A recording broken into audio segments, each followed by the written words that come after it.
Welcome back, trainer. Have you ever wondered what really happened in the world of Pokemon Legends ZA when everything we thought we knew about Kalos was reshaped into something new? Tonight, we'll explore the complete lore, from ancient stories to the mysteries that linger today.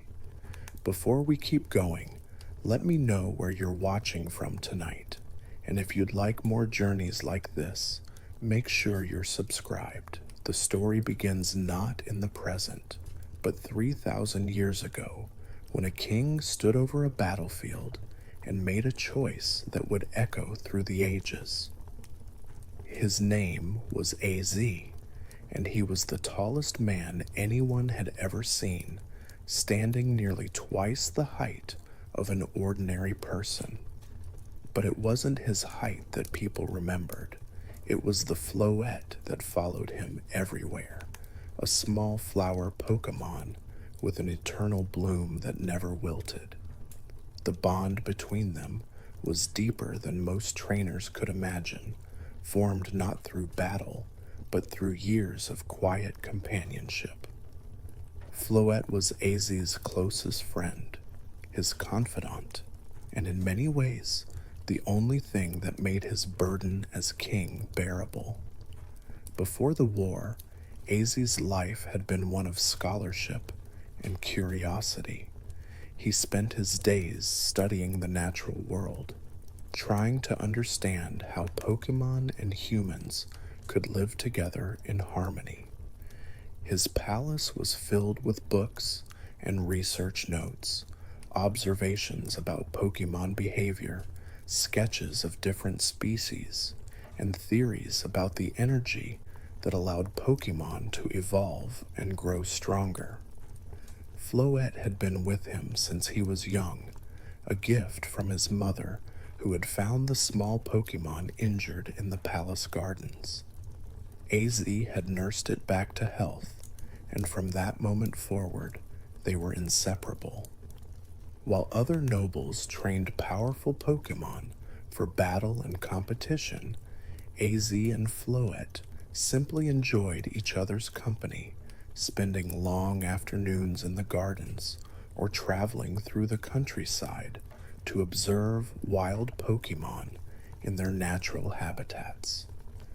The kingdom of Kalos was at war, and the conflict had dragged on for years with no end in sight. What had started as a border dispute with a neighboring kingdom had escalated into a full-scale conflict that consumed resources, lives, and hope with each passing season. Soldiers returned from the front lines with stories of loss and devastation, and the people grew weary of the fighting. AZ did everything he could to bring peace, spending countless hours in negotiations, offering compromises, seeking diplomatic solutions that might end the bloodshed. But the war seemed to have a momentum of its own, pulling everyone deeper into darkness. The other kingdoms' leaders were convinced that Kalos had wronged them, that only complete victory would satisfy justice, and no amount of reasoning could change their minds.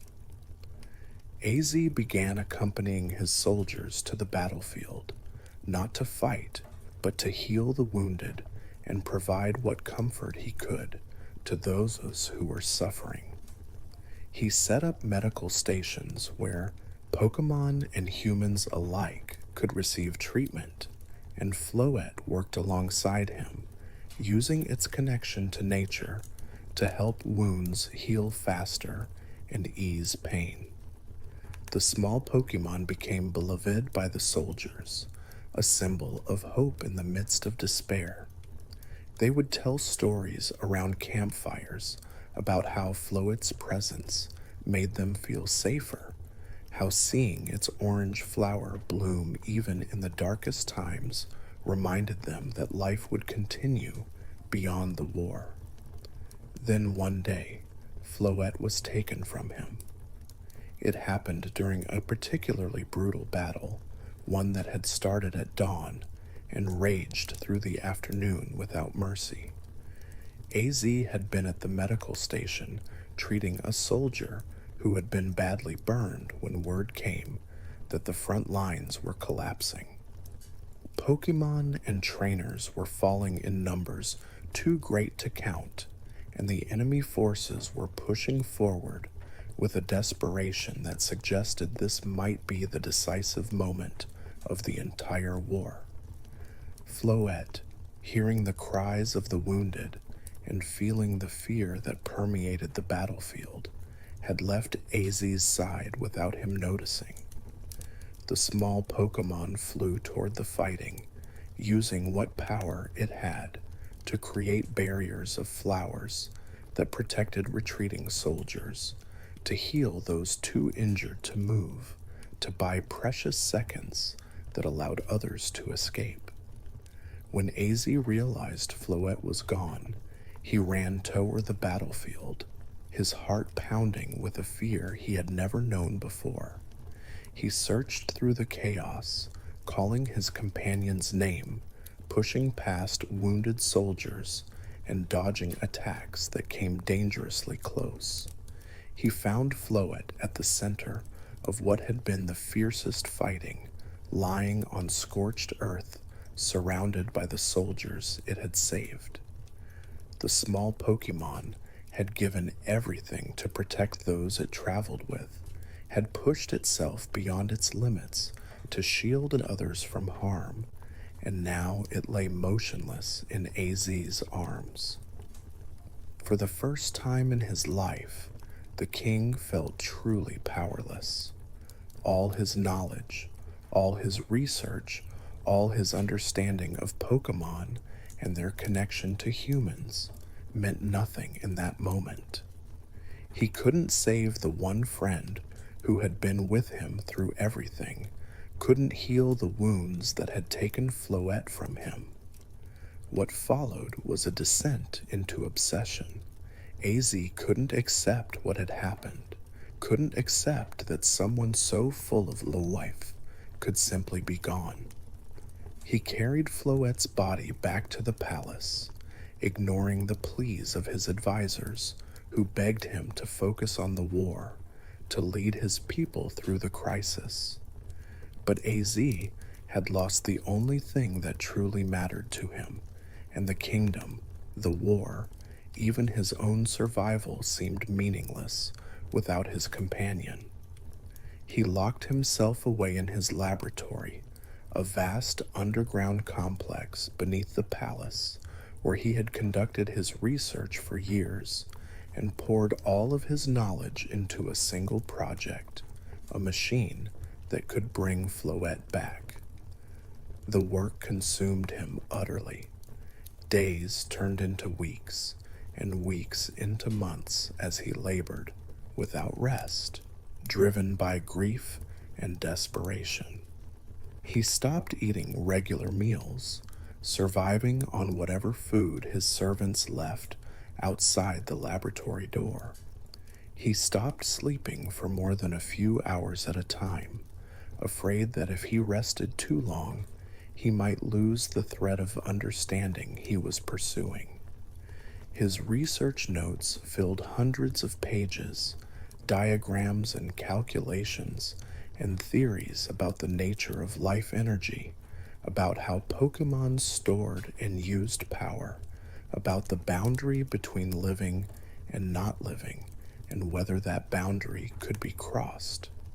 The machine he created drew on principles that would have been considered forbidden by other scholars of his time, techniques that required sacrifices most researchers would never consider.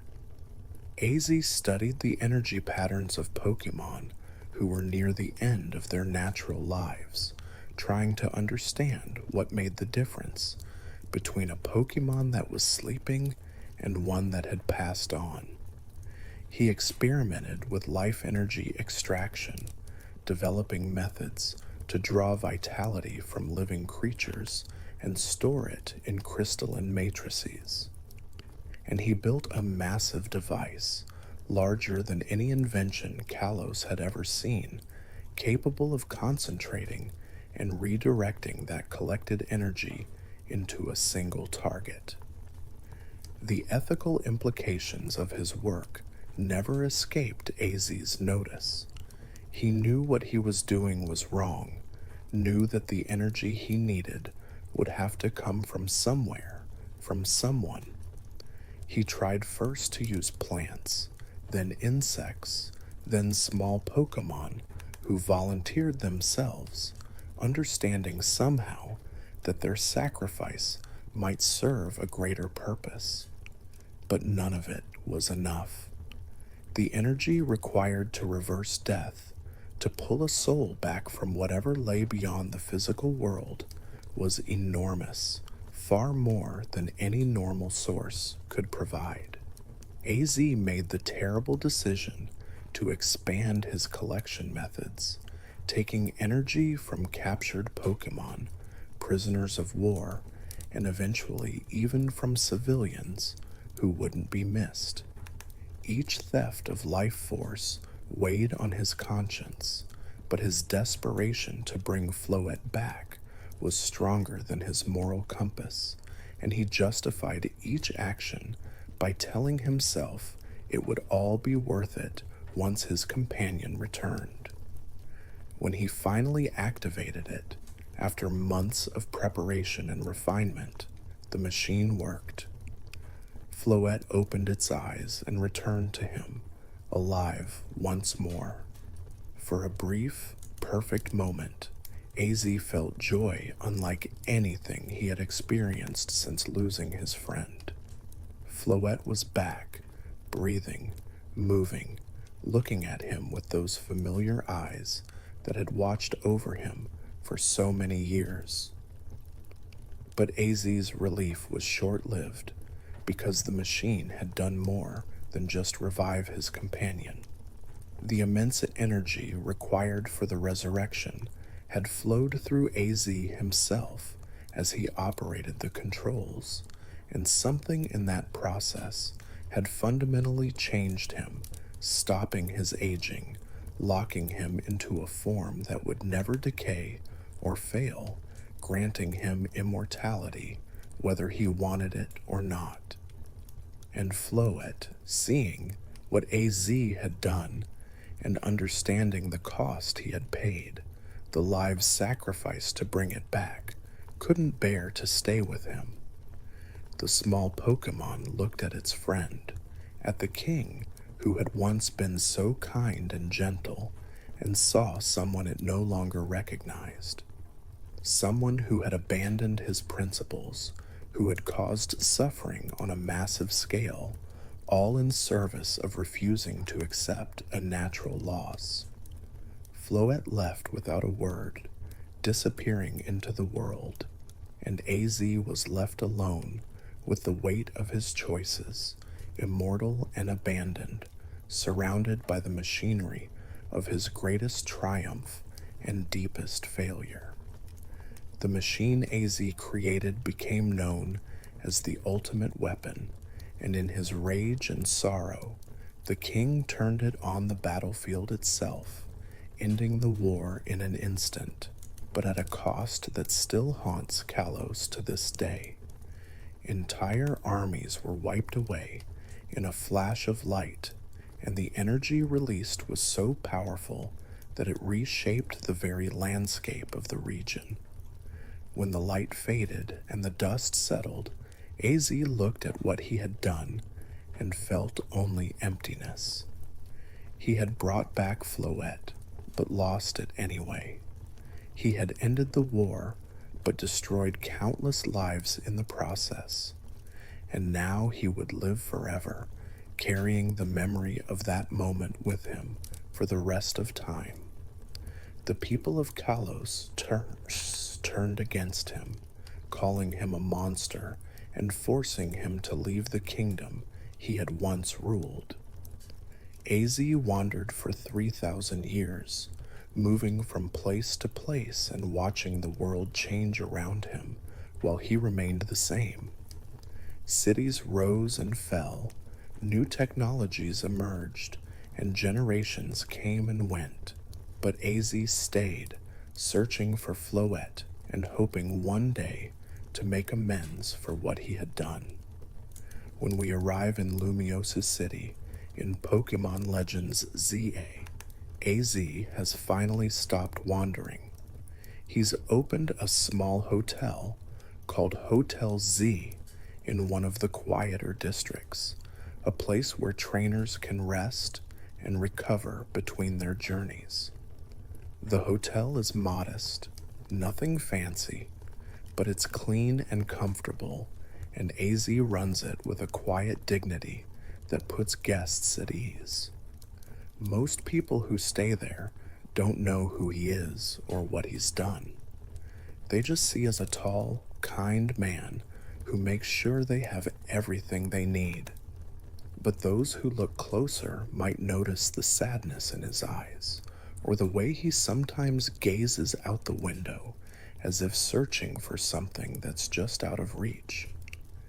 AZ has lived for 3 millennia, and in that time, he's seen empires rise and crumble, watched technology advance beyond anything his ancient kingdom could have imagined, and witnessed the world transform in ways both beautiful and terrible.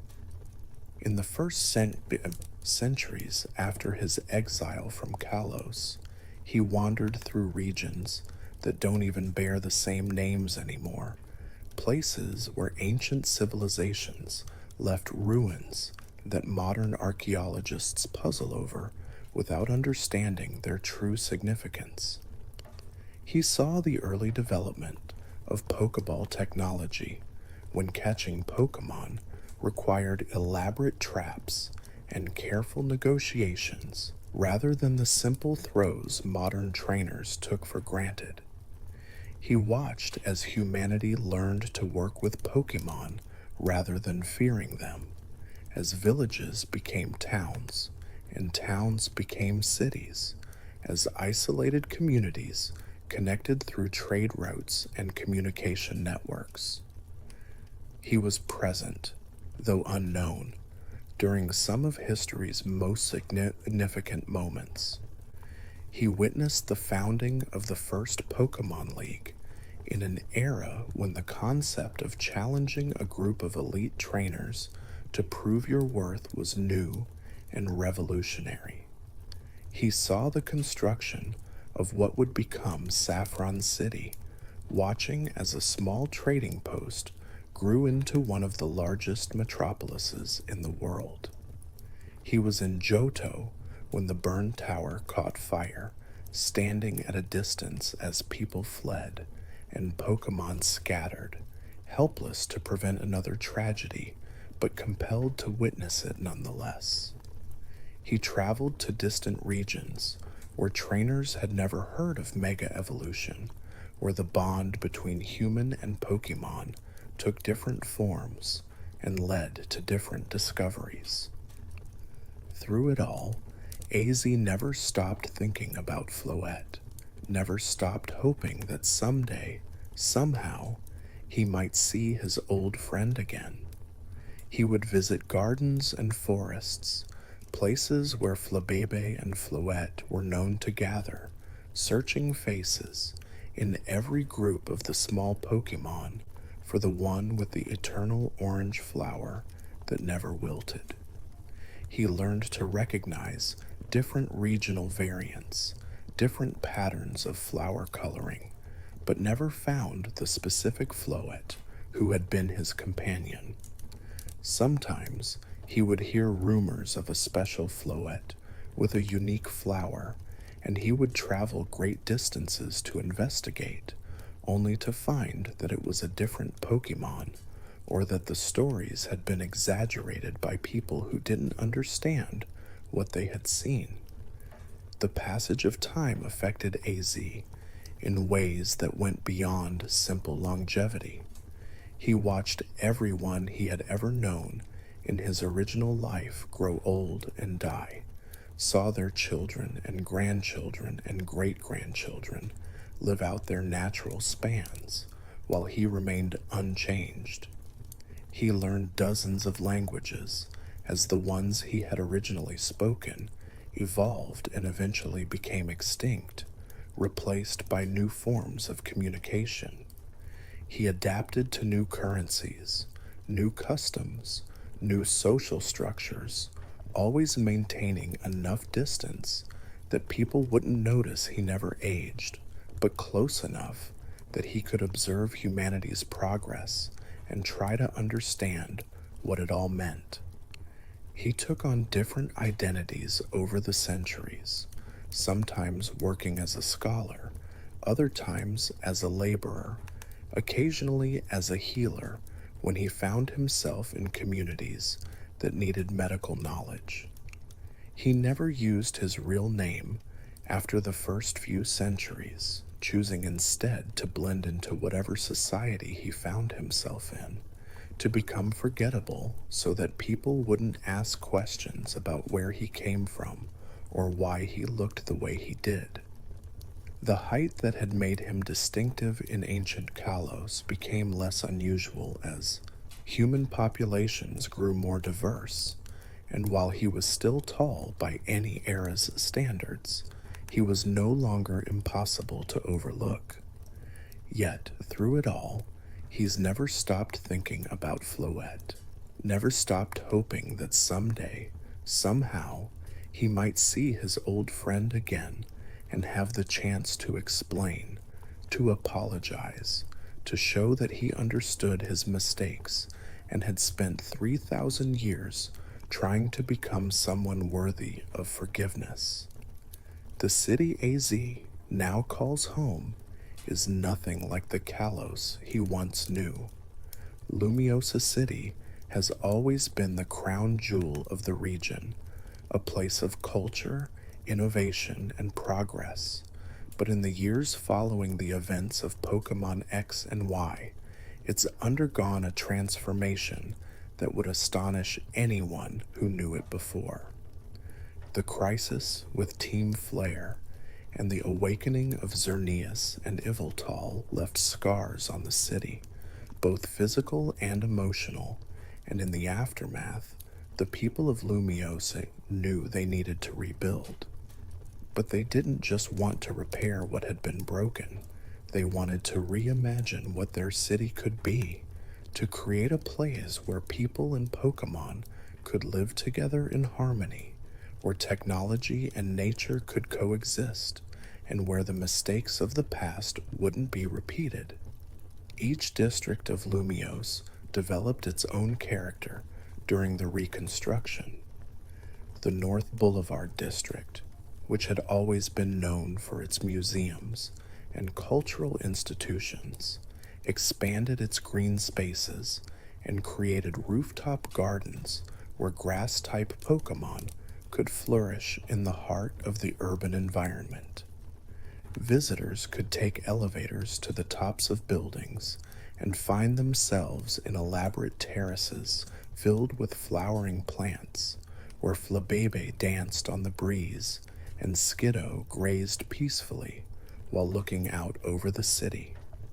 The museums incorporated living exhibits where Pokémon could be observed in carefully maintained habitats that mimicked their natural environments, educational displays that taught children and adults alike about conservation and coexistence.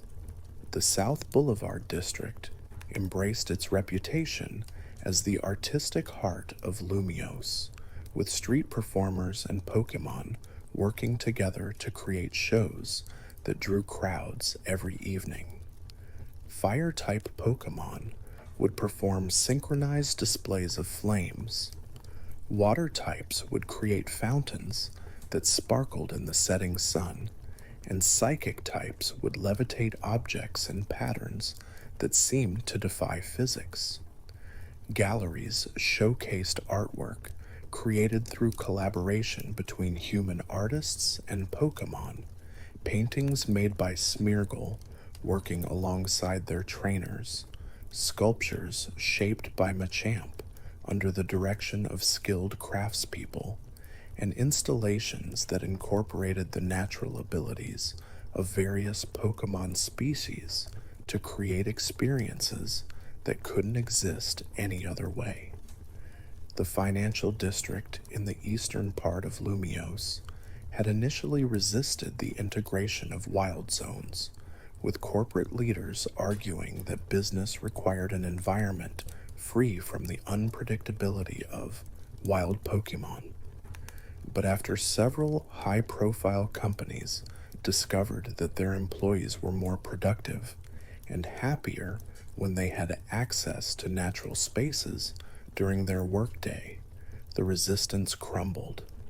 Now, even the most corporate areas of Lumiose featured atriums filled with plants and Pokemon, meditation gardens where stressed workers could take breaks and interact with friendly Chansey or Audino, known for their calming presence, and rooftop ecosystems that provided habitat for flying types and a peaceful retreat from the intensity of business negotiations.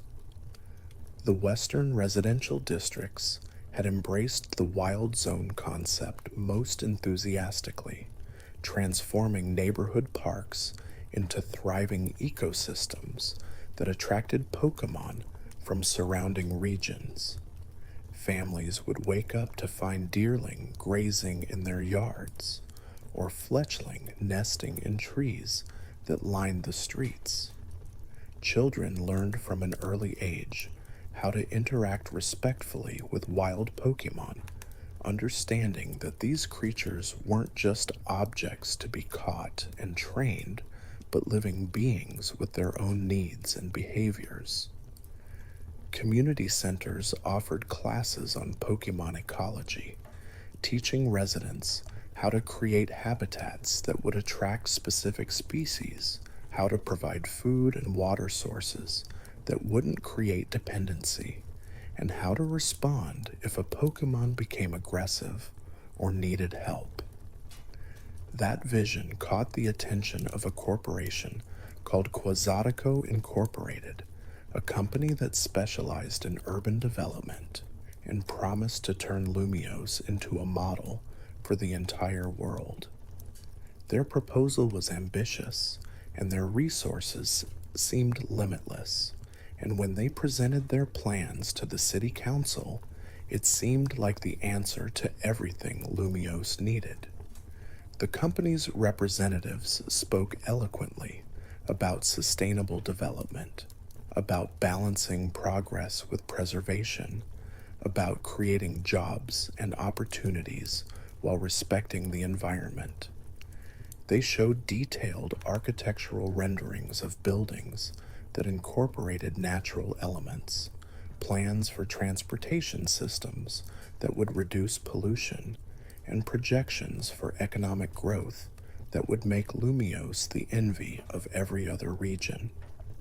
The city council, still reeling from the Team Flare crisis and desperate for solutions that would restore public confidence, approved Quasatico's proposals with minimal debate, granting the corporation unprecedented access to city resources and decision-making authority. Quasatico's urban redevelopment project began with the creation of wild zones, designated areas throughout the city where Pokemon could live freely without fear of capture or disturbance. These weren't small parks or gardens tucked away in corners. They were sprawling ecosystems integrated directly into the urban landscape, with trees growing up through the streets, rivers flowing between buildings, and natural habitats preserved and protected even as construction continued around them. The idea was revolutionary, a way to honor the bond between humans and Pokemon while still allowing the city to grow and modernize.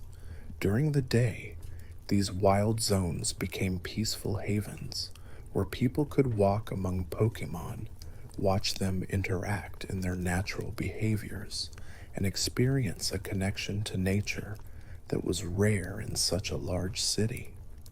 Children would play near ponds Where Lotad floated peacefully, couples would picnic in fields where Flabebe danced on the breeze, and elderly residents would sit on benches watching Pidove flutter between the trees. It was exactly the kind of coexistence that the redevelopment project promised. But when night falls, Lumiosa's city reveals a different face. The wild zones that seemed so peaceful during the day become training grounds for trainers looking to test their skills, and the streets transform into battle zones where the ZA Royale takes place. The ZA Royale is unlike any competition Kalos has seen before, a ranking system that starts every trainer at rank Z and challenges them to climb all the way to rank A through a series of battles and promotion matches. The rules are simple, but the execution is anything but easy. Trainers can challenge others who are at their rank or one rank above them, and winning earns them points toward their next promotion. Lose too many times, and you risk dropping down a rank, forced to build your way back up. The battles themselves are intense and fast-paced, using a real-time combat system that requires quick reflexes, strategic thinking, and perfect coordination with your Pokémon. There's no turn-based safety net here, no time to carefully consider your next move, while everything pauses and waits. In the ZA Royale, you and your Pokémon move together in real time, dodging attacks, positioning for advantage, and unleashing moves at precisely the right moment to turn the tide of battle. The real-time battle system was one of Quasatico's most controversial innovations, and when it was first announced, many traditional trainers were skeptical. They worried that it would favor younger trainers with faster reflexes over experienced strategists who had spent years mastering the tactical depth of traditional battles.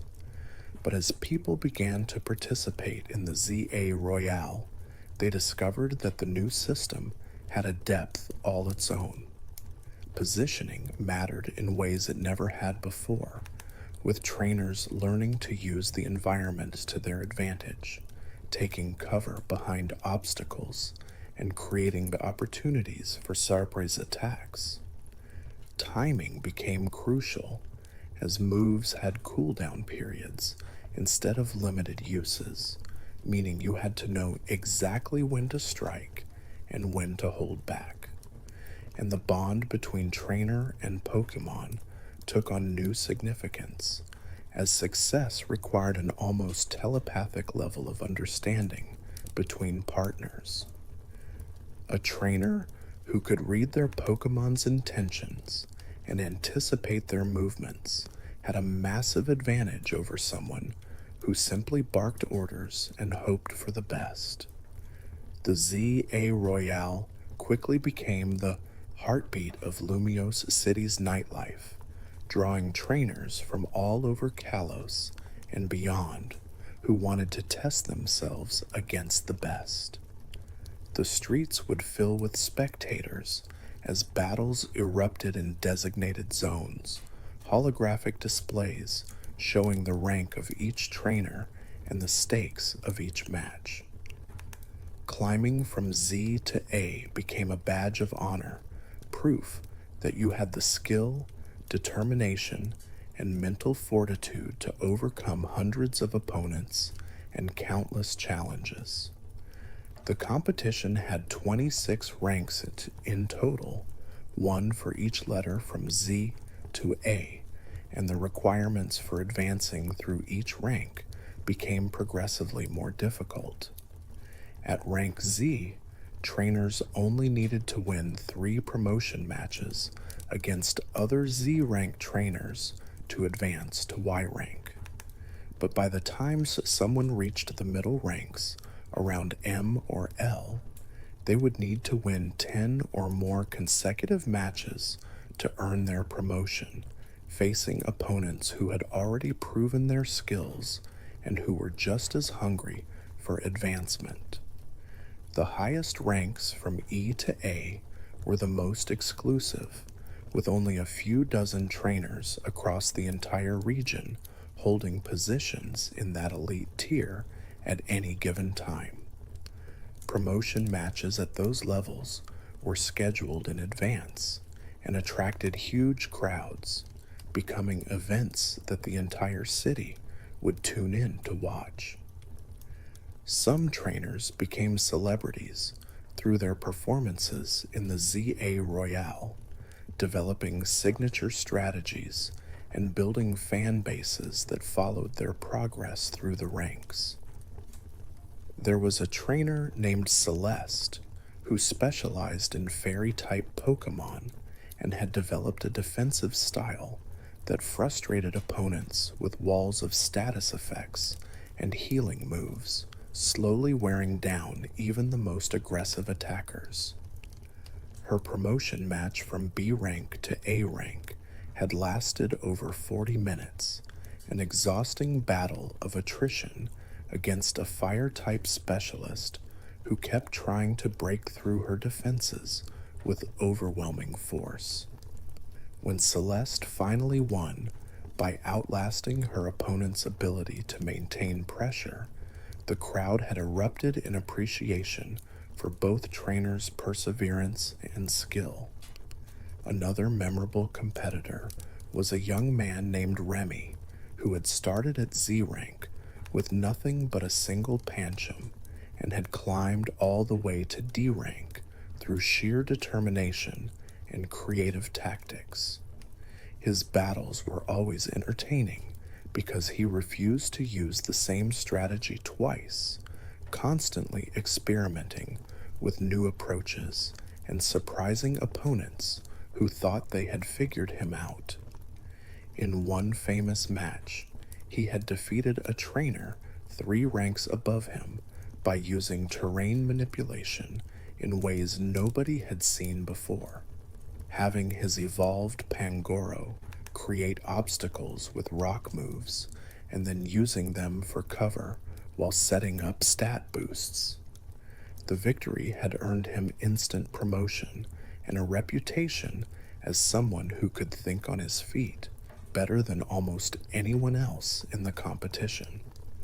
Not every story in the ZA Royale was one of triumph. The pressure of competition took its toll on many trainers, leading to burnout, strained relationships with their Pokémon, and sometimes complete breakdowns when the stress became too much to handle. There were trainers who dropped from high ranks after suffering losing streaks, watching months of progress evaporate in a matter of days. Others became so focused on winning that they pushed their Pokémon beyond healthy limits, requiring intervention from Pokémon Center staff or even Team MZ when situations became dangerous. The darker side of the competition was something that Quizatico's promotional materials conveniently ignored, but everyone who participated in the ZA Royale knew that the latter only had room for a few people at the top, and for every trainer who climbed, there were dozens more who fell. But the true draw of the ZA Royale wasn't just the prestige or the competition. It was the rumor that trainers who reached rank A would be granted a single wish, anything they desired given to them by the mysterious entity that oversaw the competition. Nobody knew for certain if the rumor was true or what form such a wish might take, but the promise alone was enough to keep trainers coming back night after night, pushing themselves to their limits in pursuit of that ultimate prize. Some dreamed of wealth and fame, while others hoped for more personal wishes, healing for a sick loved one, reunion with someone they had lost, or simply the chance to meet a legendary Pokemon they had admired since childhood. The ambiguity of what was possible made the wish even more alluring, because in the absence of concrete information, hope could fill in all the gaps with whatever people most desperately wanted. As trainers climbed the ranks, they began to notice something strange happening in the wild zones. Pokemon were undergoing mega evolution, but not in the controlled way that trainers with mega stones and keystones could trigger. These were spontaneous transformations, wild Pokemon suddenly erupting with mega evolution energy and becoming rogue mega Pokemon, creatures of immense power, driven by something that seemed almost like madness. The first reported sighting came from the gardens near the North District, where a Venusaur had suddenly mega evolved and began rampaging through the area, its attacks wild and unpredictable. Trainers who tried to calm it found themselves overwhelmed by its power, and it took the combined efforts of several high-ranking ZA Royale competitors to finally subdue it. But even after the Venusaur returned to its normal form, it seemed confused and exhausted, as if it didn't remember what had happened or why it had transformed. More reports followed, each one describing similar incidents in different parts of the city. A Charizard Mega evolved in the middle of a busy plaza, forcing people to evacuate as flames scorched the ground and melted decorative fountains into twisted metal sculptures. The incident happened during the afternoon rush when hundreds of people were passing through the area, and it was only through the quick thinking of nearby trainers who created water barriers and ice walls that casualties were avoided. The Charizard itself seemed confused and frightened by its own power, roaring in distress as flames erupted from its body without conscious control. When it finally returned to normal form and collapsed from exhaustion, witnesses reported that it had been crying, tears evaporating instantly in the heat it was generating. A Gengar transformed in the old cemetery district, its ghostly powers amplified to terrifying levels that made reality itself seem to warp in its vicinity. People reported seeing visions of loved ones who had passed away, hearing voices that called to them from empty air, feeling cold spots that moved through rooms like invisible presences. The Gengar hadn't been aggressive exactly, but its uncontrolled power had created a zone of supernatural activity that made the area uninhabitable for days. Ghost-type specialists who tried to approach it reported feeling drained of energy, as if the rogue Mega Pokemon was unconsciously feeding on the life force of anything nearby. It took a coordinated effort involving multiple psychic and dark-type Pokemon to finally create a containment field strong enough to approach the Gengar safely and help it return to normal. An Absol appeared on the outskirts of Lumiose, already in its mega form, bringing with it an aura of disaster that sent chills through everyone who saw it. Absol were known for appearing before catastrophes, and seeing one in mega evolution without a trainer nearby felt like an omen of something terrible about to happen. The Pokemon itself seemed to be trying to warn people about something, running through the streets and calling out, but its rogue mega state made it impossible to understand what danger it was sensing. For 3 days, residents of the outer districts lived in fear that the disaster Absol predicted would strike at any moment until the Pokemon finally exhausted itself and reverted to normal form. Even then, many people remained uneasy, wondering if Absol had failed to warn them properly, or if the danger had somehow been averted without anyone realizing. A particularly tragic incident involved a trainer's own Blaziken undergoing rogue mega evolution during what should have been a routine training session in one of the wild zones. The trainer, a woman named Simone, who had raised her Blaziken from a Torchic over a period of 10 years, found herself facing a Pokemon she no longer recognized. Her partner, her friend, her constant companion had been transformed into something that looked at her with eyes that held no recognition, no bond, no memory of the 1,000 small moments that had built their relationship. Simone had tried everything to reach her Blaziken, calling its name, showing it their old training routines, even pulling out photos on her phone of them together over the years. But the rogue mega Pokemon responded only with aggression, attacking with a ferocity that Blaziken had never displayed even in the most intense battles. Team MZ had eventually subdued the Pokemon and helped it return to normal, but the incident left both trainer and Pokemon traumatized, and Simone spent weeks at the Pokemon Center sitting beside Blaziken as they both tried to process what had happened. The pattern was clear. Something was causing wild Pokemon to mega evolve without trainers, without the bond and stones that were supposed to be necessary for the transformation, and the results were dangerous and unpredictable. The frequency was increasing as well, with the incidents that had started occurring once or twice a week now happening daily or even multiple times per day.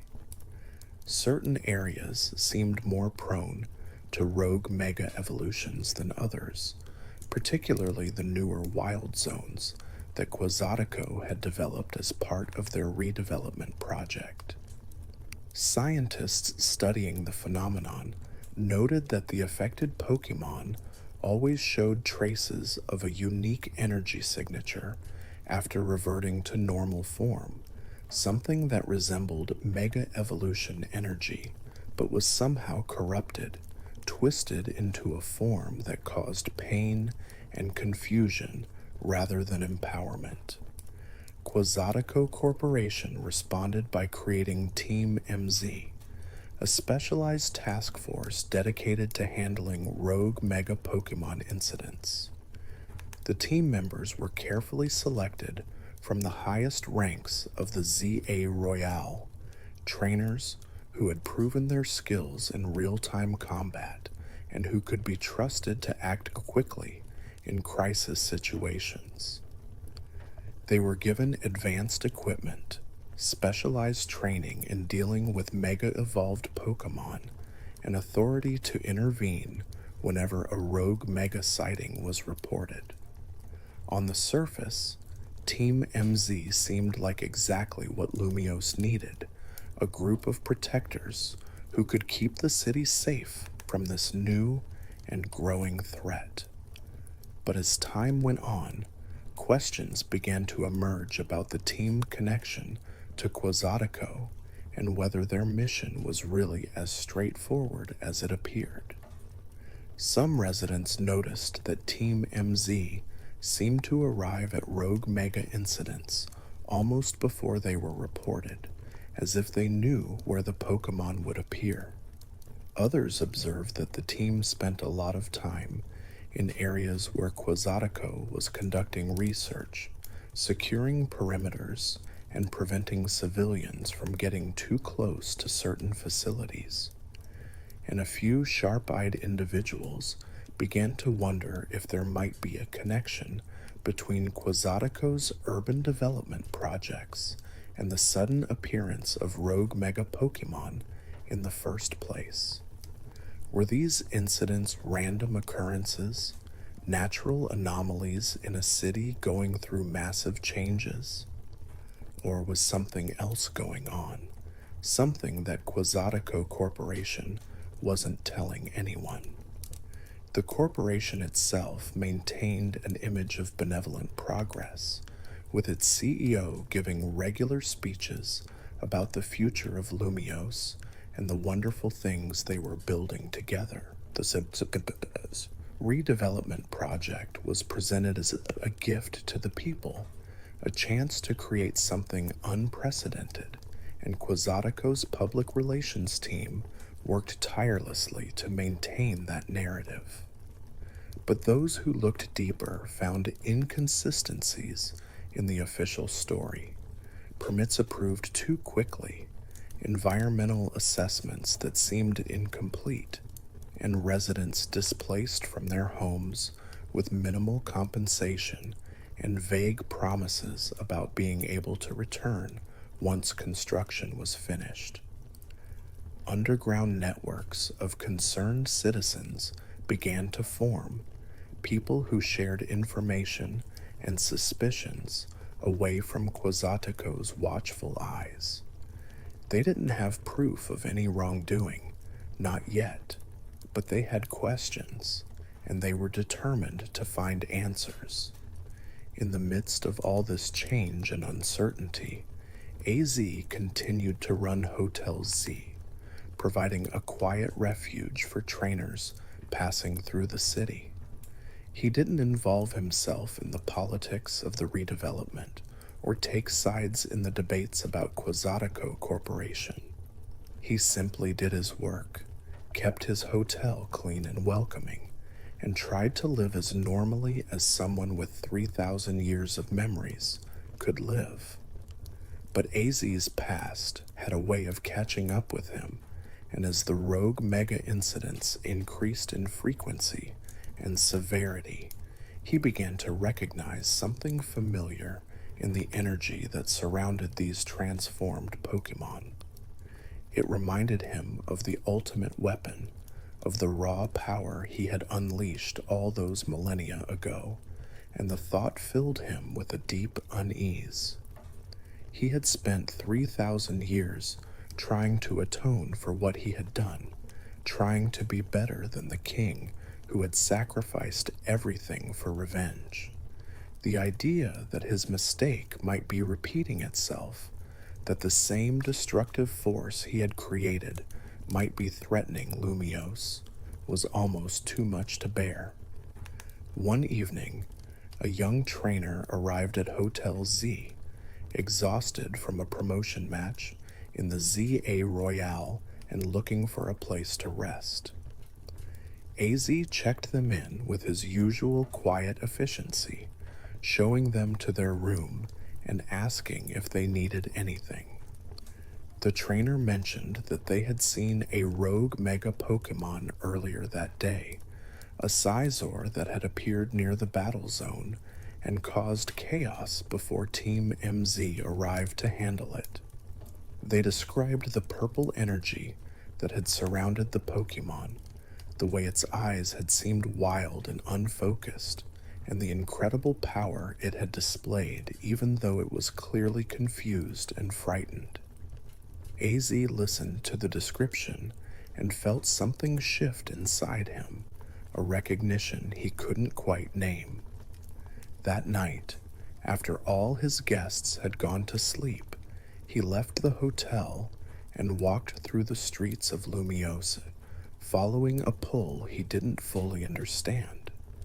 He found himself standing in one of the wild zones, looking up at the stars and thinking about Floette, wondering if his old friend was somewhere out there watching the same sky. The Mega Evolution mechanic itself had been introduced to the world years earlier, during the time of Pokémon X and Y, when trainers discovered that certain Pokémon could temporarily evolve beyond their final forms if the bond between trainer and Pokemon was strong enough and both had the appropriate stones. A trainer needed a keystone, usually worn as a bracelet or embedded in some other piece of jewelry, while their Pokemon needed to hold a megastone specific to their species.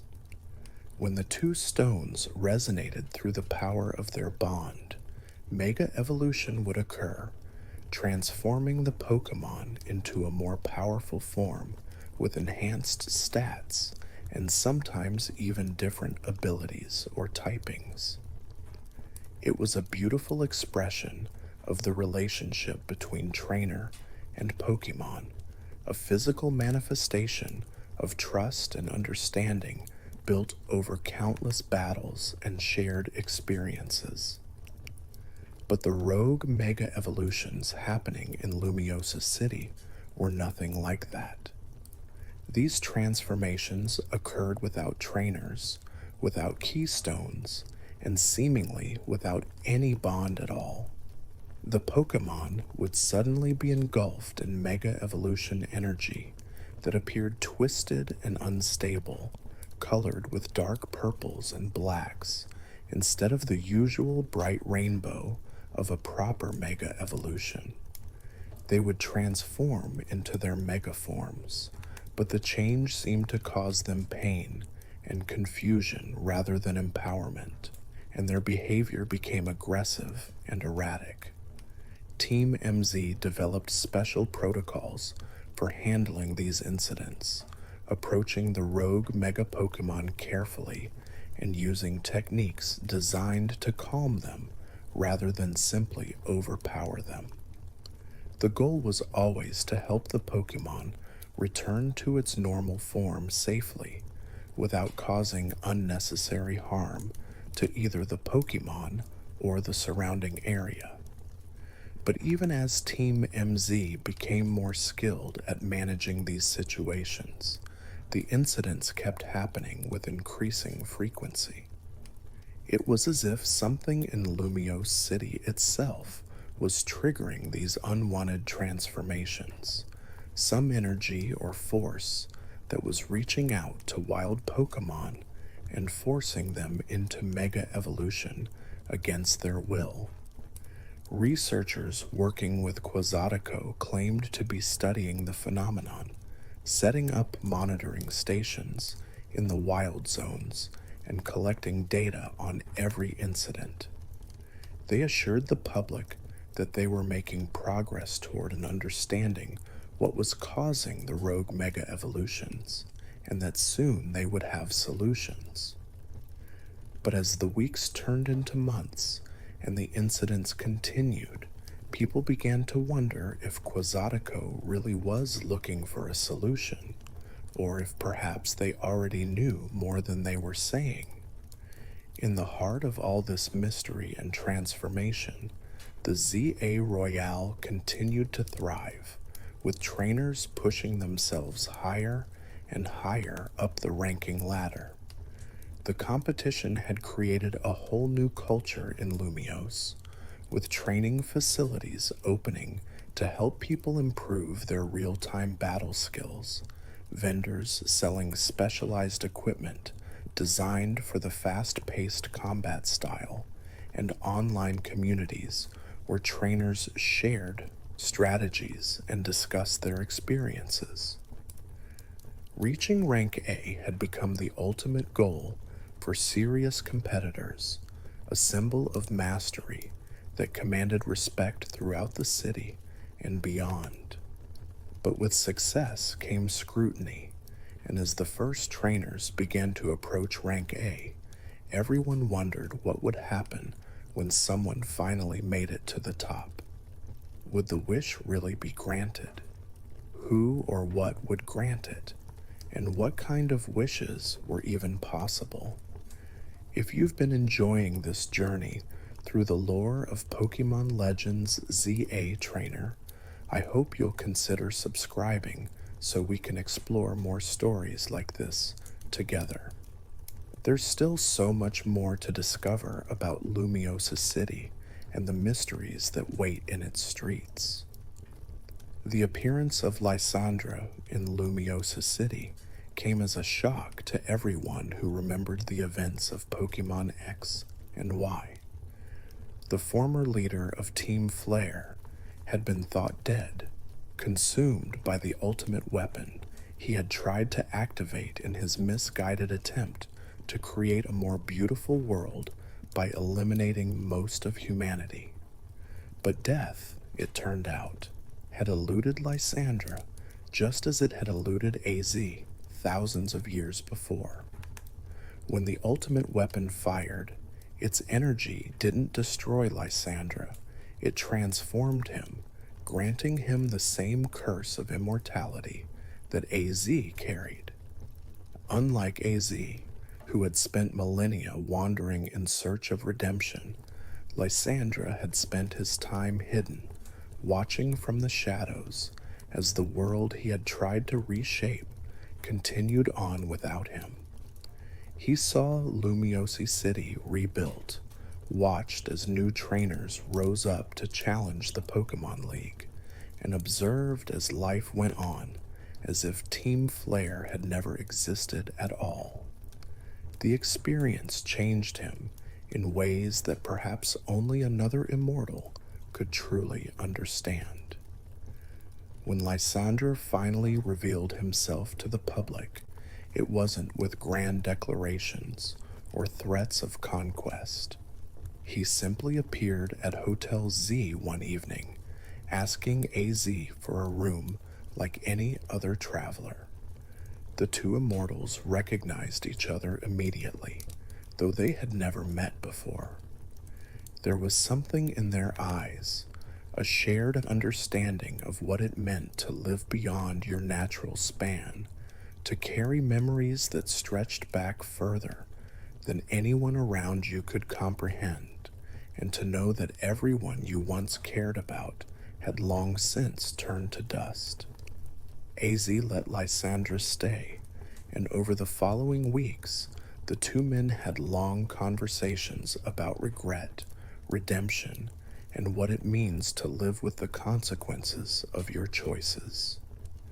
Lysandra spoke openly about his mistakes, acknowledging that his vision of a beautiful world had been built on a foundation of cruelty, and that his actions had caused immeasurable suffering.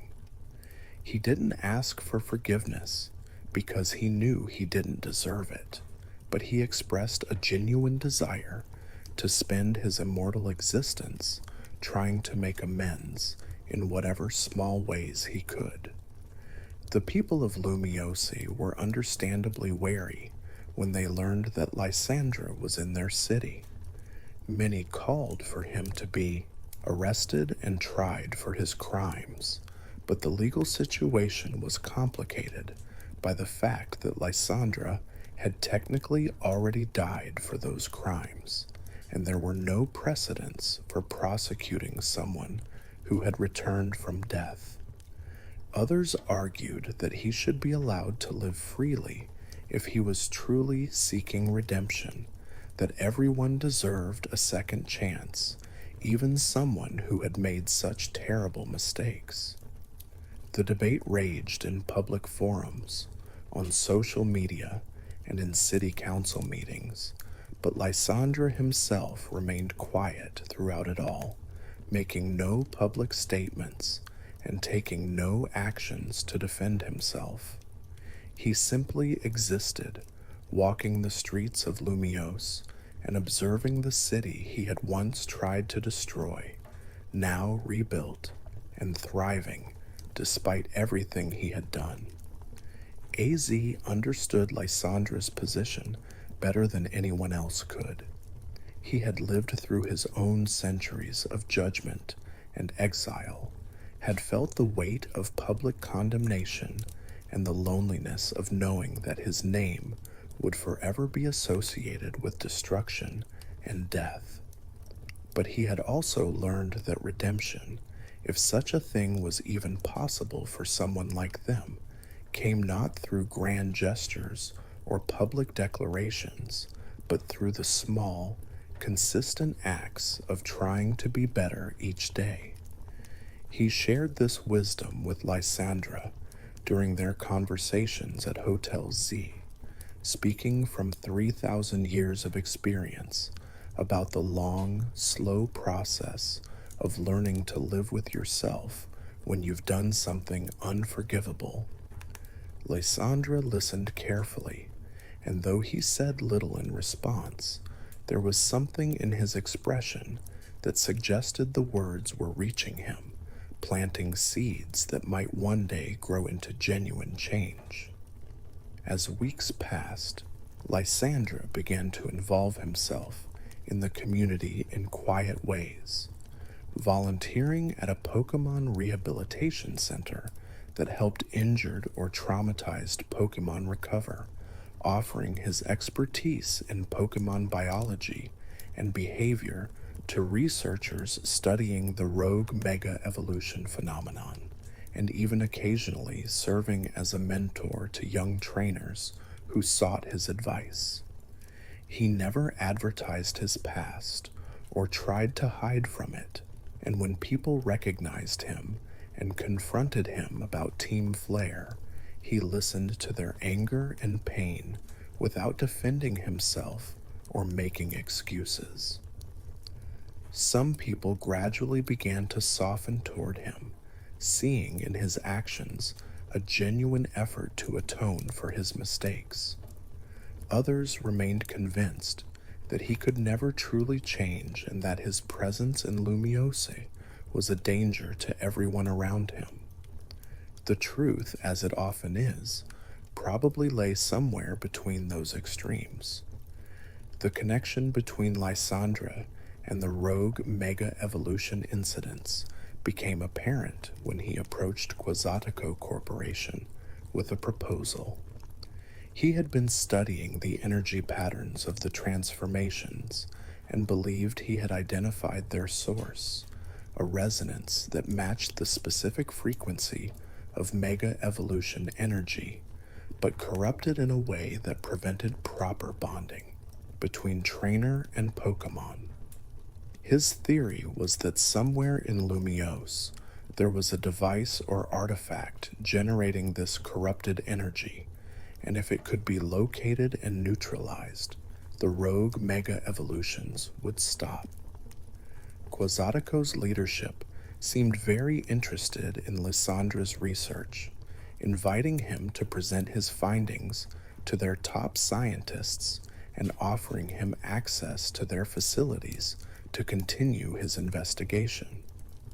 But Lysandra sensed something off about their enthusiasm, an eagerness that went beyond simple scientific curiosity. He began to suspect that Quasatico Corporation knew more about the rogue mega evolutions than they had admitted, and that his research might be leading him toward truths they would prefer remained hidden. The legendary Pokemon Xerneas and Yveltal, whose awakening had been central to the events of Pokemon X and Y, had been drawn to Lumiose City by the same energy that was causing the rogue mega evolutions. The two embodiments of life and destruction had been dormant since the defeat of Team Flare, resting in hidden locations and recovering their strength. Xerneas had retreated deep into an ancient forest that predated human civilization in Kalos, where trees grew so tall and thick that sunlight barely reached the forest floor. There it had stood motionless for years, looking like a statue carved from crystal and wood, while life energy slowly accumulated in its antlers and spread through the surrounding ecosystem. Yveltal had hidden itself in mountain caverns where no light penetrated, suspended in a state between sleeping and waking, its presence causing the immediate area to become barren and lifeless as its destructive aura unconsciously leaked into the surrounding stone. These Pokemon weren't evil or malicious, despite the fearsome power they commanded. They were forces of nature, embodiments of fundamental processes that governed all existence. Xerneas represented growth, renewal, the endless cycle of life that saw new generations emerge from old ones, ecosystems regenerate after disasters, and hope persisting even in the darkest circumstances. Wherever Xerneas went, flowers bloomed, barren land became fertile, and Pokemon who had been sick or injured found their vitality restored.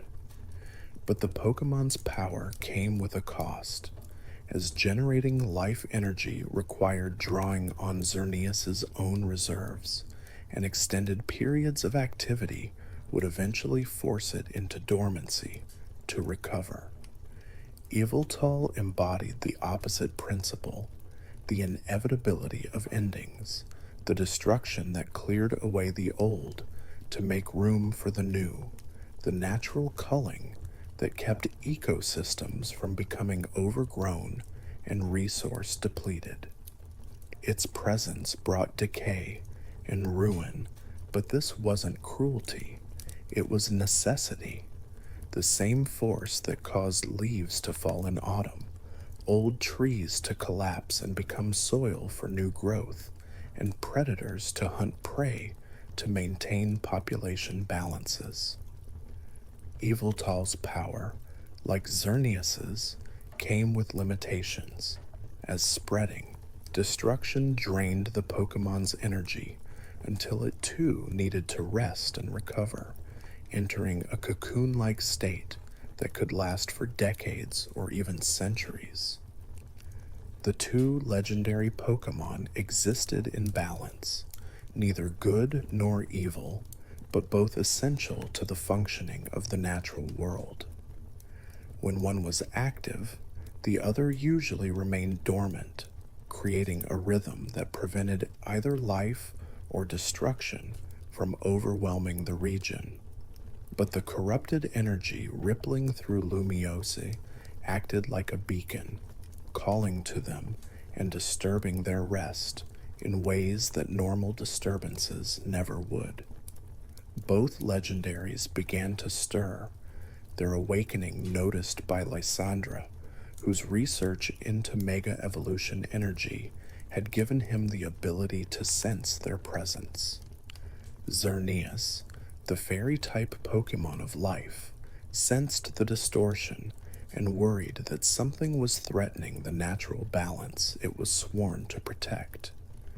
The corrupted Mega Evolution energy felt wrong in a way that set every instinct the Pokemon possessed on edge, like poison seeping into a water source or disease spreading through a population. Xerneas began moving toward Lumiose slowly, its passage marked by an explosion of plant growth that followed its path, flowers blooming in patterns that seemed to point the way it had traveled, trees growing stronger and taller in areas where it had rested. Yveltal, the dark and flying type Pokemon of destruction, felt the energy as a challenge, a force that seemed to be encroaching on its domain. The corruption represented a kind of twisted ending, transformations that caused suffering without purpose, power that destroyed without creating space for renewal. Yveltal emerged from its cavern and took flight, its massive wings blotting out the sun as it soared toward Lumiose, its aura of destruction withering crops and causing wild Pokemon to flee in terror from the paths it took. Lysandra realized that if Xerneas and Yveltal fully awakened in their current state, drawn by the corrupted energy and potentially influenced by it, the results could be catastrophic. The two legendaries were forces of nature, representing fundamental aspects of existence, and their power was far beyond what any normal trainer could hope to contain. If they clashed in Lumiose City, the collateral damage could level entire districts. If the corrupted energy somehow affected them the way it affected normal Pokemon, transforming them into rogue mega versions of themselves, the consequences didn't bear thinking about. He needed to act quickly to either neutralize the source of the corruption before the legendaries fully awakened, or find a way to calm them and guide them away from Lumiose before they could cause the destruction he feared. He needed to act quickly to either neutralize the source of the corruption before the legendaries fully awakened, or find a way to calm them and guide them away from Lumiose. He shared his concerns with AZ, who understood better than most what it meant to make desperate choices in the face of impending disaster. The old king advised caution, reminding Lysandra that rushing to save the world was what had led him to create Team Flare in the first place, and that sometimes the best course of action was to trust others and work together rather than trying to shoulder the burden alone. Taking AZ's advice to heart, Lysandra reached out to the trainer who had been climbing through the ranks of the ZA Royale, the same young person who had stayed at Hotel Z and whose journey had been intertwined with the mysteries of Lumiose from the beginning. He explained the situation with Xerneas and Yveltal, shared his research on the corrupted Mega Evolution energy, and asked for help in tracking down the source before it was too late. The trainer agreed without hesitation, having seen firsthand the damage the rogue Mega Evolutions could cause, and understanding that this was bigger than any single battle or rank promotion. Together with Lysandra and a small group of trusted allies, they began to investigate Quasatico Corporation's facilities, looking for any evidence of technology or artifacts that could be generating the corrupted energy. What they discovered was both shocking and sadly predictable. Deep beneath Quasatico's main headquarters, in a laboratory that wasn't listed on any official blueprints, researchers had been conducting experiments with Mega Evolution energy, trying to harness its power for commercial applications. The idea had seemed reasonable enough at first, taking the transformative energy of Mega Evolution and using it to power new technologies or enhance existing ones. But the process of extracting and concentrating that energy had unforeseen consequences, creating a byproduct that carried the signature of Mega Evolution, but was fundamentally unstable. This corrupted energy had been seeping into the environment, accumulating in the wild zones, and eventually reaching concentrations high enough to trigger involuntary Mega Evolutions in Pokémon who had no way to control or contain the transformation.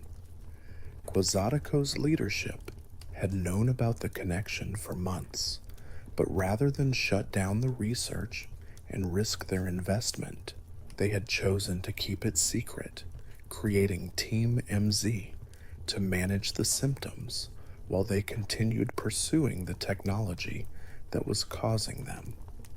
The revelation sparked outrage throughout Lumiose when the trainer and their allies brought the evidence to light, distributing their findings through underground networks and ensuring that the truth reached the public before Quasatico could suppress it. Protests erupted across the city, with residents demanding accountability and the immediate shutdown of the experiments. Quasatico tried to control the narrative, claiming the research had been conducted by rogue scientists without proper oversight, and that the corporation itself had been unaware of the dangers.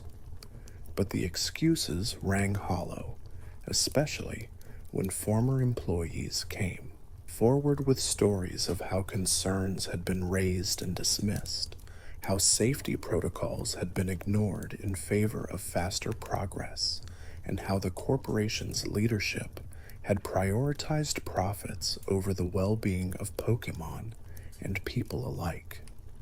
In the midst of this chaos, Xerneas and Yveltal emerged, drawn to Lumiose by the culmination of the corrupted energy and ready to address what they perceived as a threat to the natural order. The legendary Pokémon appeared in the sky above the city, their presence causing reality itself to shimmer and warp. Xerneas glowed with radiant life energy, flowers blooming wherever its light touched, while Yveltal spread wings that seemed to absorb all color and warmth from the air around it. The two legendaries circled each other, not fighting, but clearly agitated, responding to the corruption they could feel, but couldn't yet locate. Lysandra and the trainer knew they had to act quickly, drawing the legendary's attention and somehow communicating that they were working to solve the problem. The battle that followed was unlike anything Lumiose had witnessed before, not a fight between trainer and legendary Pokémon, but a desperate attempt to calm forces of nature and earn their trust. The trainer, working with Lysandra and the Pokémon they had bonded with throughout their journey, used everything they had learned from the ZA Royale, their ability to read their Pokémon's movements, their timing and positioning, their understanding of how real-time combat flowed. They didn't try to defeat Xerneas and Yveltal, that would have been impossible, but instead worked to show the legendaries that they understood the threat and were already addressing it. Lysandra contributed his knowledge of Mega Evolution energy, creating a temporary harmonic field that resonated at the pure frequency of true Mega Evolution, untainted by Quasatico's corruption. The field helped soothe the legendaries, giving them a moment of clarity where they could sense the trainer's intentions and understand that help was being offered. With Xerneas and Yveltal calmed, the trainer was able to capture both legendaries, not to imprison them, but to form temporary bonds that would allow direct communication. Through these bonds, they learned that the corruption could be cleansed if its source was destroyed, but that doing so would require channeling a massive amount of pure Mega Evolution energy through the facility where the experiments had been conducted. It was a dangerous process that could potentially destroy the entire building and maybe even damage the surrounding city blocks, but it was necessary to prevent the corruption from spreading further or growing strong enough to permanently damage the balance between life and destruction that Xerneas and Yveltal represented. The trainer made the decision to proceed, working with Lysandra to evacuate the area around Quasatico headquarters and prepare for what was essentially a controlled catastrophe. The cleansing itself was a spectacular event that lit up the night sky. Streams of rainbow energy flowing from Xerneas and Yveltal into the Quasatico building and burning away the corruption like fire-purifying metal. The building shook and groaned as the tainted energy was destroyed, windows shattering and walls cracking as pure Mega Evolution energy flooded through every room and corridor. When it was over, the laboratory deep underground had been completely obliterated, the equipment reduced to slag, and the corrupted energy scattered into harmless particles. The rest of the building remained standing, though badly damaged, a monument to corporate hubris and the dangers of pursuing progress without wisdom. Xerneas and Yveltal, satisfied that the threat had been addressed, returned to their dormant states, but not before allowing themselves to be officially caught by the trainer, a gesture of trust and respect for the role they had played in restoring balance. In the aftermath, Lysandra stood before the ruins of Quasatico headquarters and announced his intention to leave Lumiosi City. He had helped clean up a disaster partly of his own making, since his past experiments with the ultimate weapon had laid the groundwork for understanding how to manipulate the fundamental energies of life and destruction, and he felt that his presence in the city would always be a reminder of past tragedies. AZ tried to convince him to stay, arguing that running from your past never worked, and that true redemption required staying and facing the consequences of your actions every single day. But Lysandra had made up his mind, explaining that his journey toward atonement would take him elsewhere, to other places where his knowledge might help prevent similar disasters. Before he left, he thanked Az for the wisdom the old king had shared, and he made a promise that he would spend his immortal life trying to undo the damage he had caused, one small act of kindness at a time. With Xerneas and Yveltal secured and the source of the rogue mega evolutions destroyed, attention turned to the final challenge, the legendary Pokémon Zygarde that had been watching events unfold from hidden vantage points throughout the city.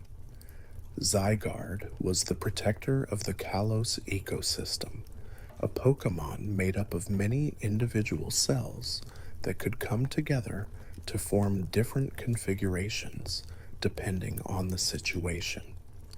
In its 10% form, it resembled a dog made of black and green hexagonal cells, swift and agile.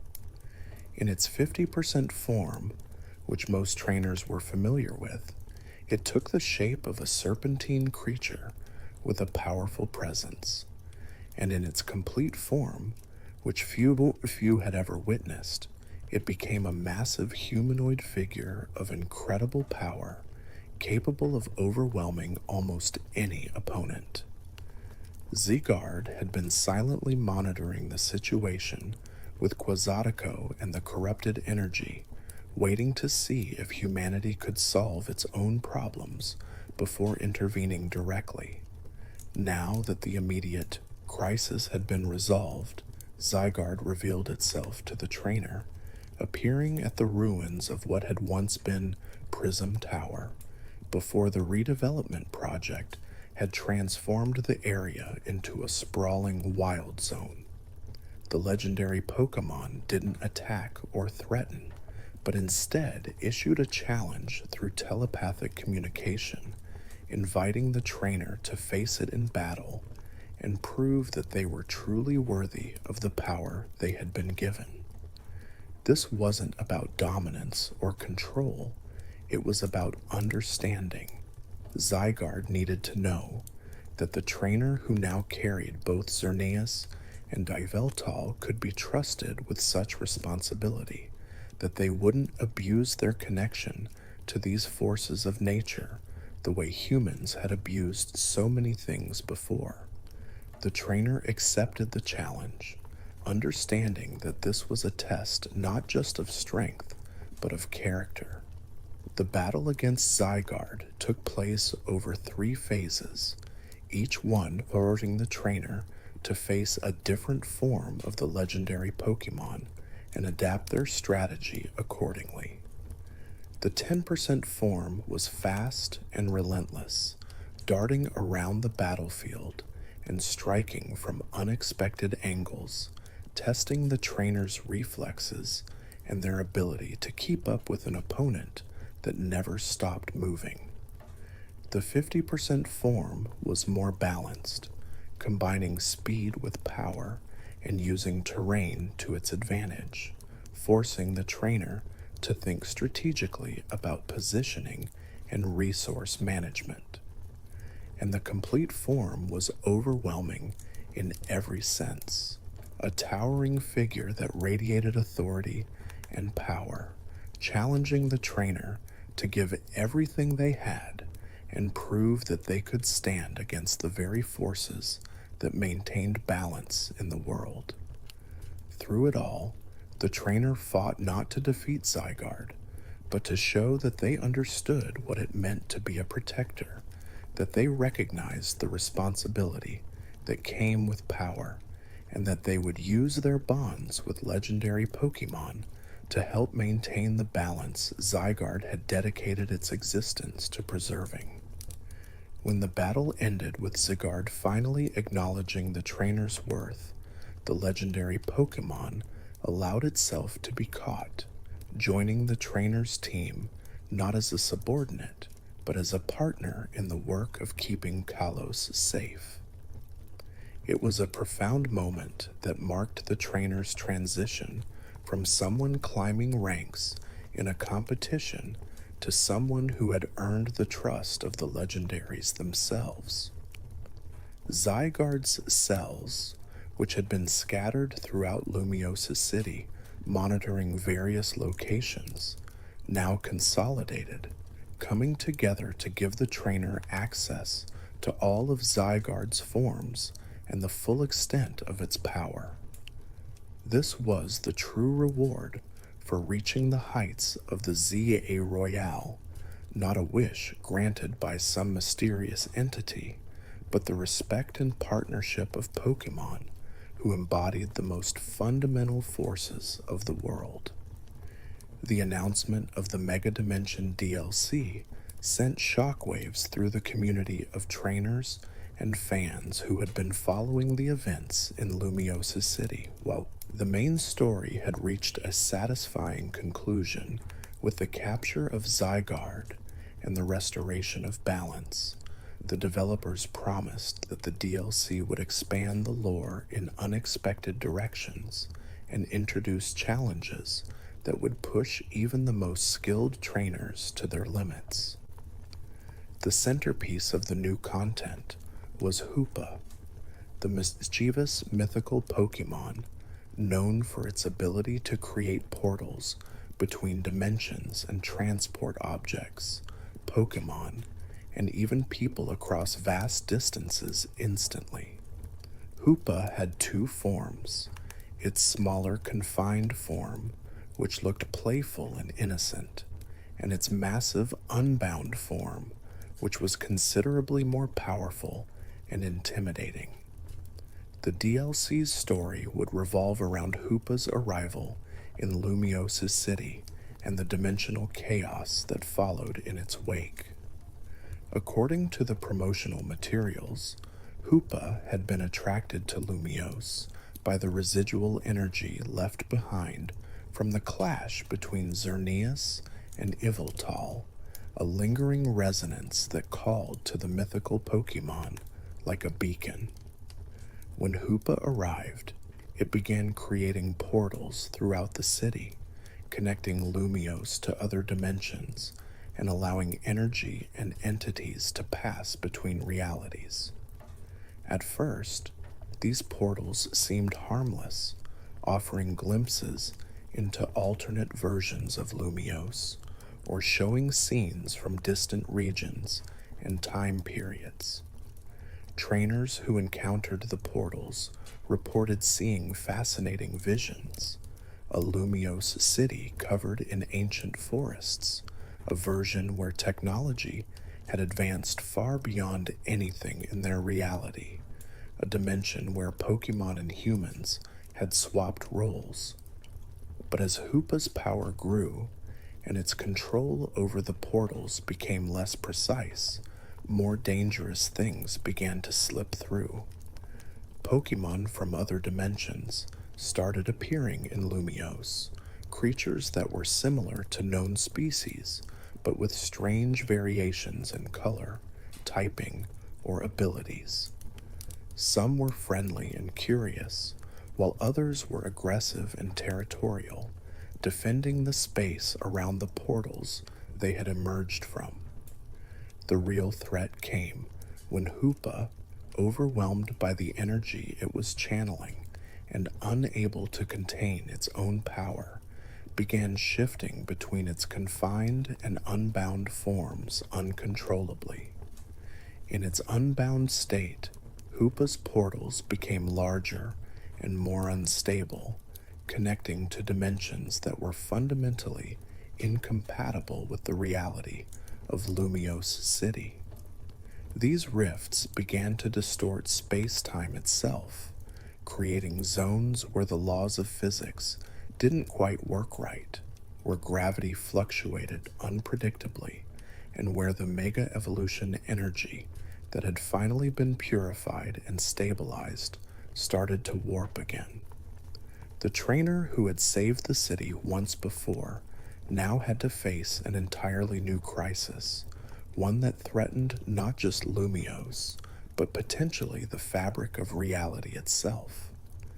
The Mega Dimension DLC introduced new areas to explore, sections of Lumiose City that had been transformed by dimensional energy into surreal landscapes that blended elements from multiple realities.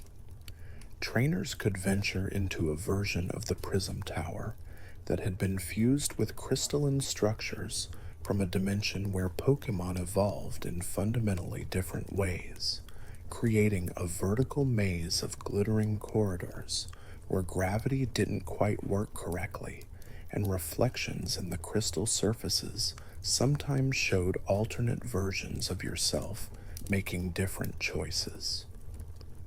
One of the most striking new areas was the Fractured Gardens, a wild zone that had been pulled partially into a dimension where plants grew with impossible geometry, spiraling in directions that seemed to violate the normal rules of three-dimensional space.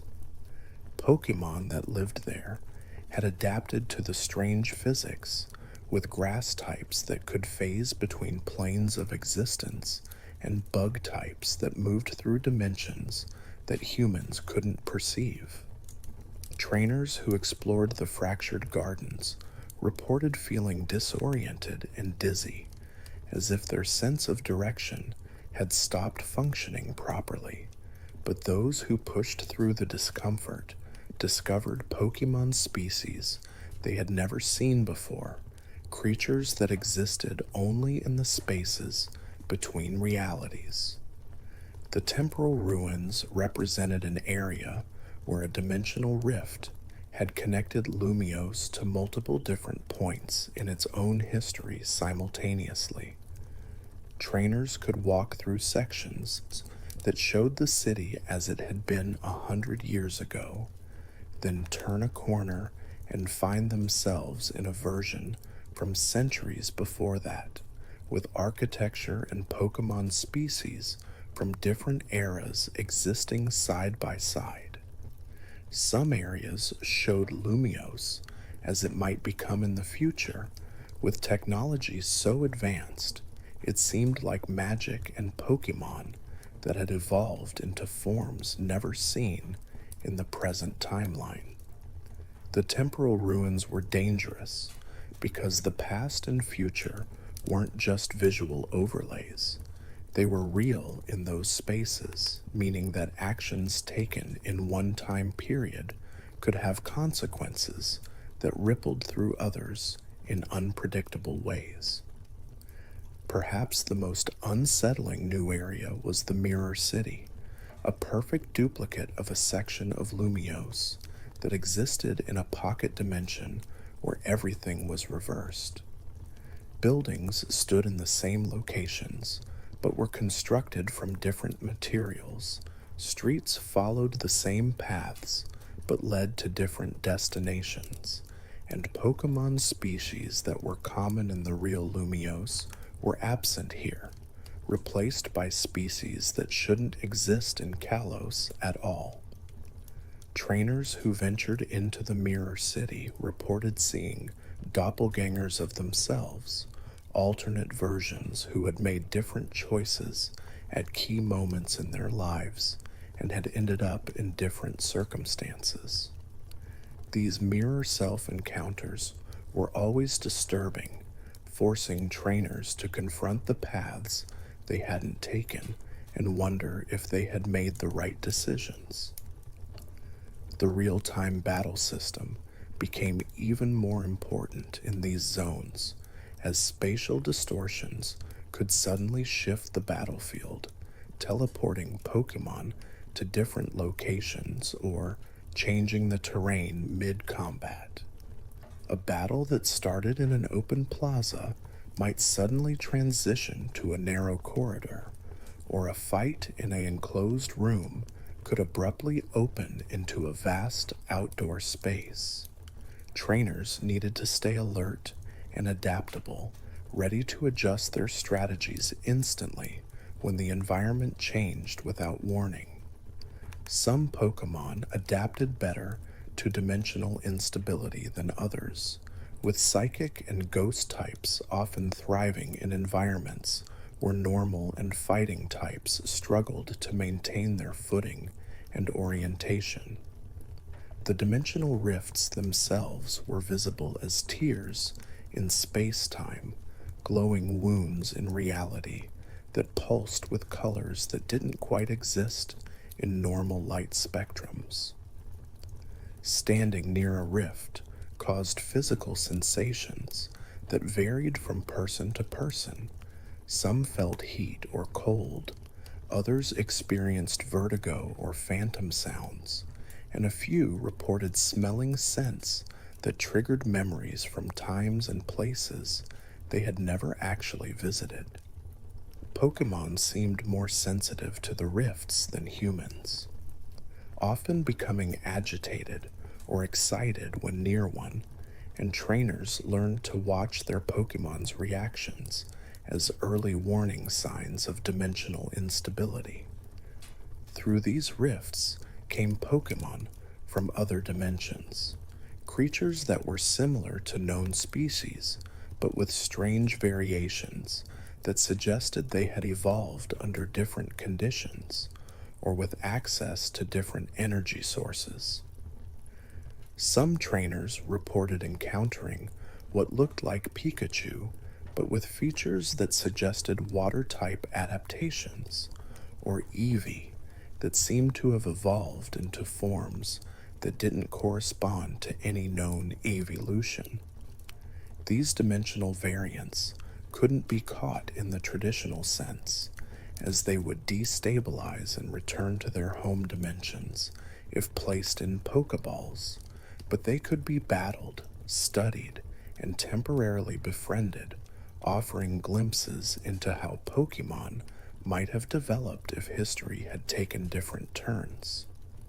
The DLC's story built toward a confrontation with Hoopa in its unbound form, a battle that would take place partially in Lumiose City and partially in a dimension between dimensions, a space where all realities converged and where Hoopa's power was at its peak. This in-between realm was described by those few who had experienced it as existing in a state of constant flux, where landscapes shifted moment to moment, where past, present, and future existed simultaneously, and where the fundamental laws of physics were more like suggestions than rules. The realm itself seemed almost alive, responding to the thoughts and emotions of those within it, creating spaces that reflected internal fears and desires with uncomfortable accuracy. The fight with Hoopa Unbound was designed to be the ultimate test of everything trainers had learned, requiring perfect execution of real-time combat mechanics while also demanding strategic thinking about how to use the unstable environment to your advantage. Hoopa could create portals mid-battle to attack from multiple angles simultaneously, summon Pokemon from other dimensions to assist it, and even temporarily banish the trainer or their Pokemon to pocket dimensions where they would need to fight their way back. The battle tested not just combat skills, but also problem solving abilities, as trainers needed to figure out patterns in Hoopa's portal usage and find ways to turn the legendary Pokemon's own techniques against it. But the goal wasn't just to defeat Hoopa through force. The DLC's story emphasized that Hoopa's rampage wasn't malicious, but the result of power it couldn't control, a being with abilities so vast that it had never learned proper restraint because nothing had ever required it to show restraint before. The trainer needed to show Hoopa that its actions, however unintentional, were causing real harm, to demonstrate through battle that even the most powerful beings had responsibilities to those around them, and ultimately to offer Hoopa something it had never experienced before, a genuine partnership based on mutual respect rather than fear or manipulation. The DLC also introduced two new Mega Evolutions, forms for Raichu, that reflected the dimensional nature of the content. Mega Raichu X took on electric and steel typing, its body becoming armored with metallic plates that channeled electricity in precise, controlled bursts, perfect for trainers who favored defensive strategies and wanted a Pokemon that could tank hits while setting up for powerful counterattacks. Mega Raichu Y retained pure electric typing, but gained abilities that let it manipulate electrical fields across the entire battlefield, creating zones that would damage opponents who entered them, and boosting the power of electric-type moves used by allies. Both forms were obtained through special challenges related to the dimensional rifts, requiring trainers to venture into unstable zones and prove their mastery of the new mechanics introduced by the DLC. The story of the Mega Dimension DLC built toward a confrontation with Hoopa in its unbound form, a battle that would take place partially in Lumiosa City and partially in a dimension between dimensions, a space where all realities converged and where Hoopa's power was at its peak. The fight was designed to be the ultimate test of everything trainers had learned, requiring perfect execution of real-time combat mechanics, strategic use of Mega Evolution, careful management of team composition, and the ability to adapt on the fly as the battlefield itself shifted between different dimensional states. Success would mean not just defeating Hoopa, but helping it regain control of its power and understand that its actions, however unintentional, were causing real harm. The goal was to form a bond with Hoopa, to show it that it could use its dimensional abilities responsibly, and that it didn't have to be alone in managing the burden of such incredible power. The implications of the Mega Dimension DLC extended beyond just the story content, as the developers had woven connections to other regions and other games into the fabric of the dimensional rifts. Trainers reported seeing glimpses of Sinnoh through some portals, hints that the events of Pokémon Legends Arceus might be connected to the energy flows affecting Lumiose. Others claimed to have spotted visions of Paldea, suggesting that the dimensional distortions could potentially link to the events of Pokémon Scarlet and Violet. These teases sparked endless speculation about the future of the Pokémon Legends series and whether the dimensional aspects introduced in the ZA DLC might serve as a bridge to future games or expansions. As trainers explored the Mega Dimension content and worked their way toward confronting Hoopa, they began to uncover deeper lore about the nature of dimensions and how they related to the various legendary and mythical Pokémon throughout the franchise. Documents found in Quasatico's remaining facilities, now being studied by independent researchers rather than corporate scientists, suggested that every legendary Pokémon was connected to a fundamental force that existed across all dimensions. Xerneas and Yveltal represented life and destruction, but these concepts existed in different forms in different realities, and the Pokémon themselves were perhaps just localized manifestations of much larger, more abstract entities. Zygarde's role as a balancer took on new significance when viewed through this lens, as the Pokémon wasn't just maintaining equilibrium in Kalos, but was part of a network of similar beings working to keep all dimensions stable and prevent any one force from overwhelming the others. Hoopa's unique position in this framework came from its ability to perceive and move between dimensions, a power that made it both incredibly valuable and incredibly dangerous. If Hoopa could be taught to work with other legendary Pokémon rather than acting impulsively on its own curiosity, it could serve as a bridge keeper, monitoring dimensional boundaries and ensuring that energy flows remained balanced across realities. But if Hoopa continued to act without understanding the consequences of its actions, it could potentially tear holes in the fabric of reality that even the combined efforts of all legendary Pokémon might not be able to repair. The trainer's mission in the Mega Dimension DLC was therefore not just about protecting Lumiosa City, but about preventing a multiversal catastrophe. Throughout all of these events, from the revelation of AZ's 3,000-year burden to the dimensional chaos caused by Hoopa, certain themes remained constant in the story of Pokémon Legends ZA.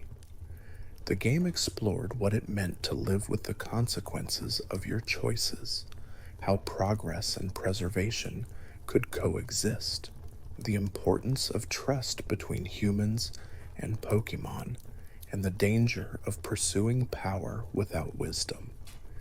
Every major character in the story, from AZ to Lysandra to the trainer protagonist, faced situations where they had to decide what they were willing to sacrifice for the greater good, and the game didn't always provide easy answers. Sometimes the right choice was clear, but other times the options were all flawed in different ways, and the best you could do was choose the path that felt most true to your values and hope that things worked out. The supporting cast that populated Lumiosa City throughout the game, the researchers studying rogue mega evolutions, the members of Team MZ who had genuinely believed they were protecting people, the displaced residents fighting for fair treatment, the trainers climbing through the ZA Royale ranks. All of these characters had their own stories and motivations that added depth to the world.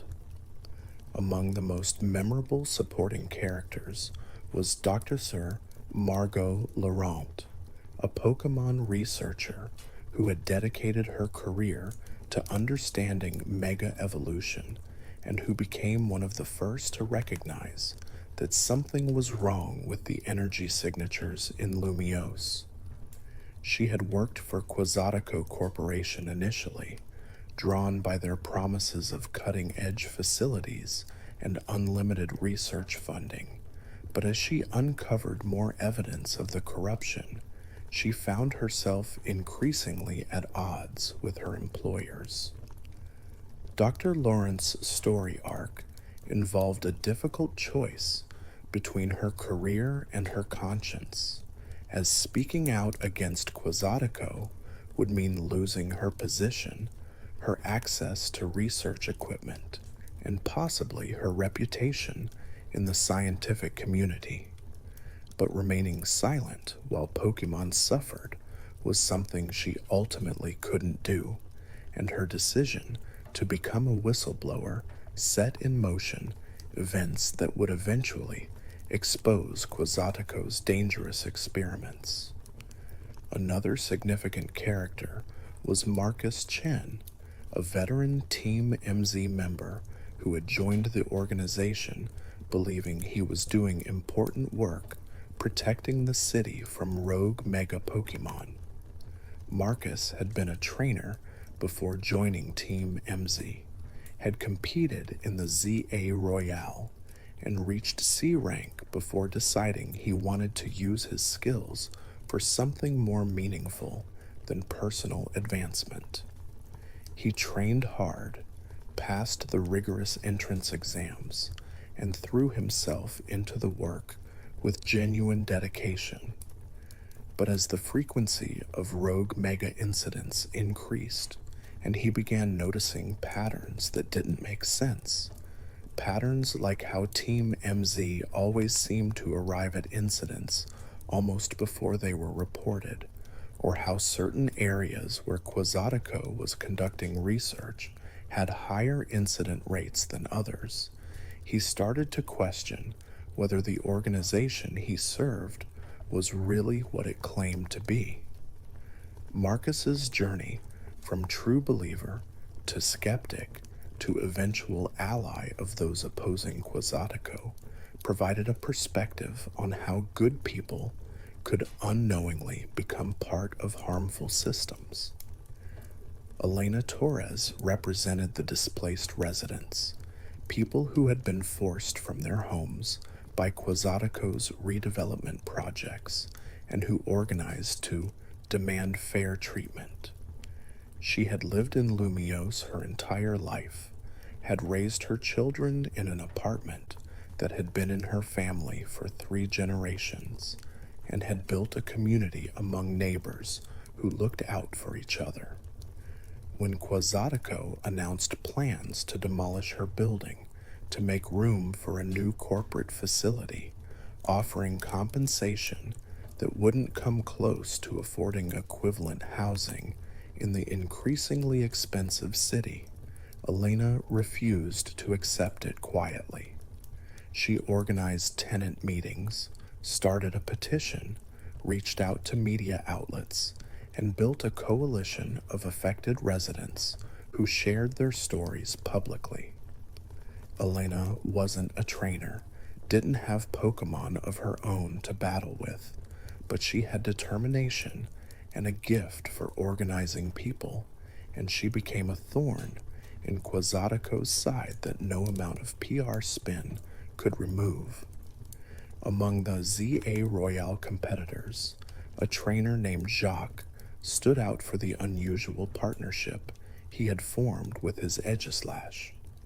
Jacques had lost his hearing in childhood, but had never let it slow him down, developing alternative communication methods with his Pokémon that relied on touch, vibration, and visual cues rather than spoken commands.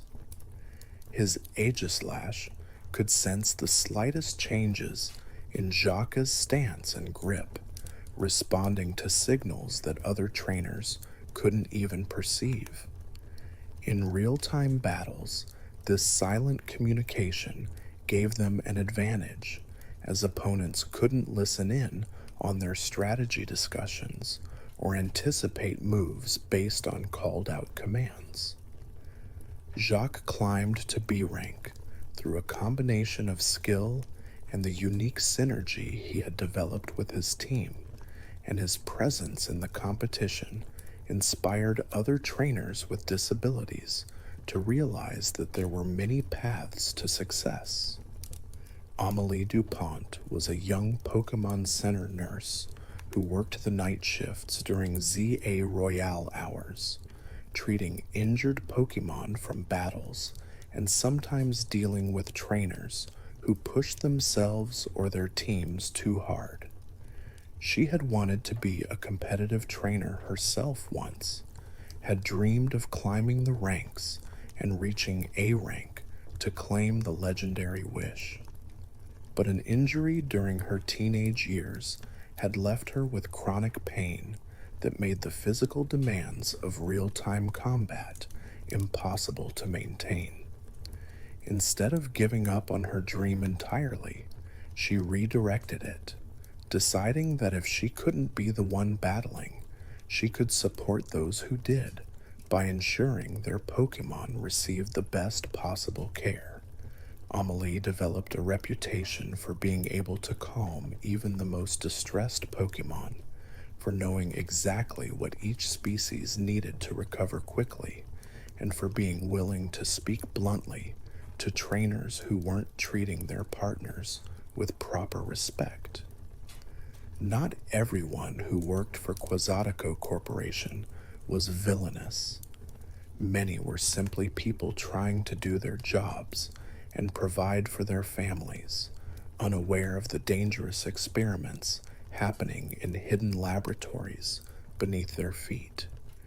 Yuki Tanaka was an architect who had helped design some of the wild zones, pouring her passion for environmental harmony into creating spaces where Pokémon and humans could coexist beautifully. She had been genuinely proud of her work, walking through the completed gardens and parks with satisfaction, watching families enjoy the spaces she had created. Learning that those same areas were being affected by corrupted energy from Quasatico's experiments devastated her, making her question whether her contributions had ultimately done more harm than good. Yuki's guilt and her attempts to make amends by helping redesign the affected areas to be safer added nuance to the story's exploration of institutional responsibility versus individual culpability. Not everyone who opposed the redevelopment project was purely altruistic. Some had their own agendas or were resistant to any kind of change, regardless of its merits. Bertrand Moreau was a longtime Lumiosi resident who opposed every single proposal Quasatico made, not because he had carefully considered each one and found it wanting, but because he believed all corporations were inherently corrupt, and any change to the city he remembered from his youth was unacceptable. His rigid thinking and unwillingness to acknowledge when Quasatico actually did something beneficial made him a difficult ally for more reasonable opposition voices, and he sometimes undermined legitimate criticisms by association with his own more extreme positions. The game didn't present Bertrand as a villain, just as someone whose past experiences had shaped his worldview in ways that weren't always constructive. The game presented a nuanced view of urban transformation and corporate power, acknowledging that real-world issues rarely had simple solutions, and that good people could end up on opposite sides of important debates. The bond between trainer and Pokémon, which had always been central to the franchise, took on new dimensions in Pokémon Legends ZA through the real-time combat system. When you couldn't rely on turn-based mechanics to give you time to think, when you had to trust your Pokémon to make split-second decisions, and they had to trust you to guide them effectively, the partnership became more intimate and immediate. Trainers who excelled in the ZA Royale often spoke about achieving a state of flow with their Pokemon, moments in battle where conscious thought fell away and they moved as one unified being, each anticipating the other's intentions and acting in perfect harmony. This deeper connection made the moments of Mega Evolution even more powerful, as the transformation required not just the presence of the appropriate stones, but a genuine resonance between trainer and Pokemon, a mutual understanding and trust that couldn't be faked or forced. The legendary Pokemon that the trainer encountered throughout their journey, Xerneas, Yveltal, Zygarde, and eventually Hoopa in the DLC, each represented different aspects of this bond and different challenges the trainer had to overcome. Xerneas tested whether the trainer valued life and growth, whether they understood that power should be used to nurture and protect rather than dominate. Yveltal challenged them to accept that destruction was sometimes necessary, that endings were a natural part of existence, and that fearing or rejecting that truth would only lead to greater suffering. Zygarde demanded proof that the trainer could be trusted with great power, that they would use it responsibly, and work to maintain balance rather than upset it for personal gain. And Hoopa, in the Mega Dimension DLC, asked whether the trainer had the wisdom to help someone who couldn't help themselves, to guide without controlling, and to teach without punishing. The physical setting of Lumiosa City itself underwent tremendous changes throughout the story, starting as a gleaming example of successful urban redevelopment and gradually revealing the costs and compromises hidden beneath its polished surface. The wild zones that had seemed so innovative and beautiful became sites of crisis when rogue mega evolutions turned them into danger zones.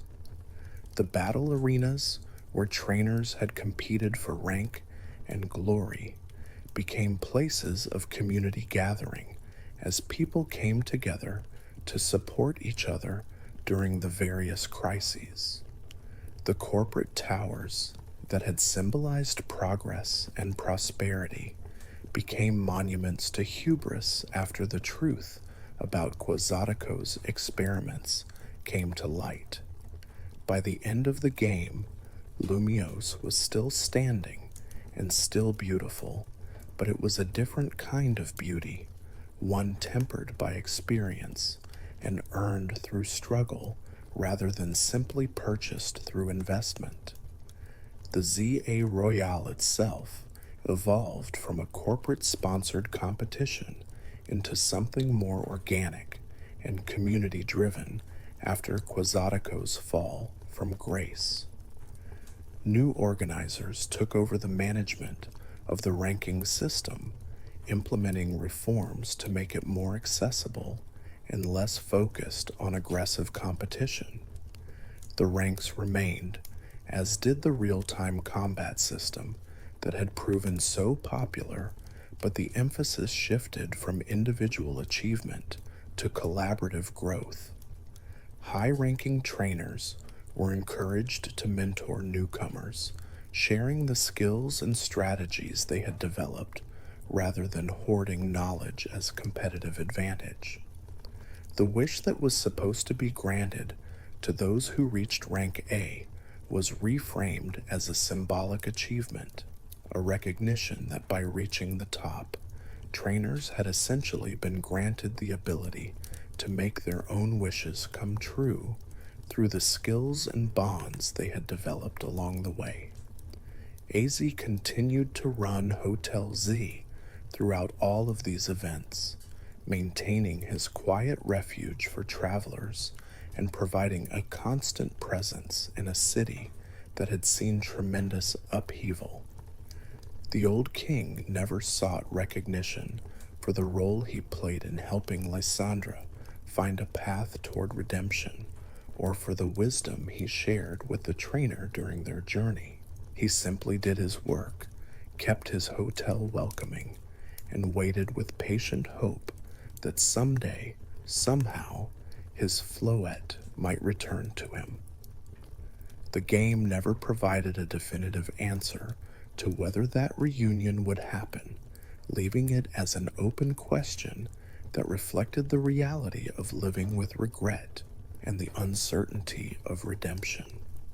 Some players interpreted certain subtle events as hints that Floette was watching from afar and might eventually return, while others saw the ambiguity as intentional, a reminder that some mistakes echo forever and that forgiveness, whether from others or from yourself, isn't always possible. The choice of starter Pokemon, Chikorita, Totodile, or Tepig, proved to be more significant than it first appeared, as each one represented a different approach to the challenges the trainer would face. Chikorita, with its connection to nature and growth, excelled in battles that required patience and strategy, teaching trainers to work with the environment rather than against it. Its evolution line emphasized defensive play and status effects, rewarding those who could outlast opponents and control the pace of battle. Totodile represented adaptability and fierce determination, evolving into a powerful physical attacker that could overcome almost any obstacle through sheer force of will. Its evolution line rewarded aggressive play and taught trainers to press advantages and never give up even when facing seemingly impossible odds. And Tepig embodied the fire of ambition and the warmth of loyalty, evolving into a dual-type powerhouse that combined strength with compassion. Its evolution line balanced offensive and supportive capabilities, perfect for trainers who wanted to protect their team while still dealing significant damage. The game's approach to Mega Evolution, both the traditional trainer-initiated version and the corrupted rogue Mega Evolutions caused by Quizatico's experiments, raised interesting questions about the nature of transformation and power. Traditional Mega Evolution was presented as the culmination of a bond between trainer and Pokemon, a temporary state that enhanced the Pokemon's abilities but could only be maintained through continued trust and understanding. The rogue Mega Evolutions, by contrast, were forced transformations that granted power without partnership, leaving the Pokemon confused and suffering. The distinction highlighted one of the game's central themes, that true strength comes from relationships and mutual support, rather than from power acquired through exploitation or force. Even the most powerful Mega Evolution was ultimately temporary, a recognition that constant transformation wasn't sustainable, and that sometimes you needed to return to your base form to rest and recover. The dimensional aspects introduced in the Mega Dimension DLC opened up fascinating possibilities for future content and speculation about how Pokémon Legends ZA might connect to other games in the franchise. Players discovered that certain dimensional rifts showed glimpses of past events from Pokémon X and Y, offering new perspectives on moments they had experienced in those games and suggesting that the timeline might be more complex than initially assumed. Other rifts hinted at future events or showed alternate timelines where key decisions had gone differently, playing with ideas of causality and choice that added philosophical depth to the storytelling. The game never fully explained how dimensions worked or what rules governed the portals Hoopa created, leaving room for interpretation and debate among fans. As the story drew toward its conclusion, with Hoopa's power finally under control and the dimensional rifts sealed, the trainer stood at the summit of Prism Tower and looked out over Lumiosa City. The skyline had changed during their journey, some buildings damaged and being rebuilt, wild zones expanded or relocated, whole districts transformed by the events they had lived through. But the city was still there, still breathing, still full of life and possibility. People walked the streets with their Pokémon. Children played in parks where wild Pokémon grazed peacefully. And somewhere in the distance, trainers were gathering for another night of ZA Royale battles. The crisis had passed, but life went on, and the city would continue to evolve and change, just as its inhabitants did. The final scene of the game, before the credits rolled, showed AZ standing at the window of Hotel Z, looking out at the same view the trainer had just observed from Prism Tower. In his hand was a letter that had arrived that morning, delivered by a passing fletchling with no return address. The letter contained only 3 words written in delicate script: "I forgive you." AZ read those words again, his ancient eyes filling with tears as 3,000 years of carrying of guilt and regret finally lifted. He didn't know if the letter was truly from Floette or if his old companion would ever return to him, but the message was enough. Someone, somewhere, had forgiven him, and maybe that meant he could start to forgive himself. The credit sequence showcased the various characters who had been part of the journey, showing what they were doing in the aftermath of the dimensional crisis. Lysandra was seen in a distant region, working with a Pokémon rescue organization and teaching young trainers about the responsible use of technology. Members of Team MZ had transitioned into legitimate Pokémon protection services, using their skills to help trainers and Pokémon alike. The researchers who had blown the whistle on Quasatico's experiments were establishing an independent ethics board to review future development projects. And ordinary citizens of Lumiose were shown going about their lives, shopping in markets, visiting cafes, training their Pokémon, and building the future of their city one day at a time. When the credits finished and players returned to the game, they found that the world had opened up in new ways, with post-game content that let them explore areas that had been inaccessible during the main story. Challenge trainers who had been watching from the sidelines and encounter Pokémon that only appeared once the dimensional crisis was resolved. The ZA Royale rankings reset, allowing players to climb through them again with new strategies and different teams.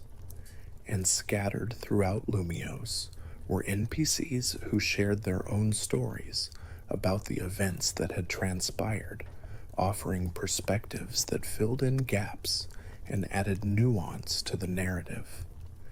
The post-game revealed entire districts of Lumiose that had been closed off during the main story, areas where the dimensional instability had been too severe to allow safe exploration.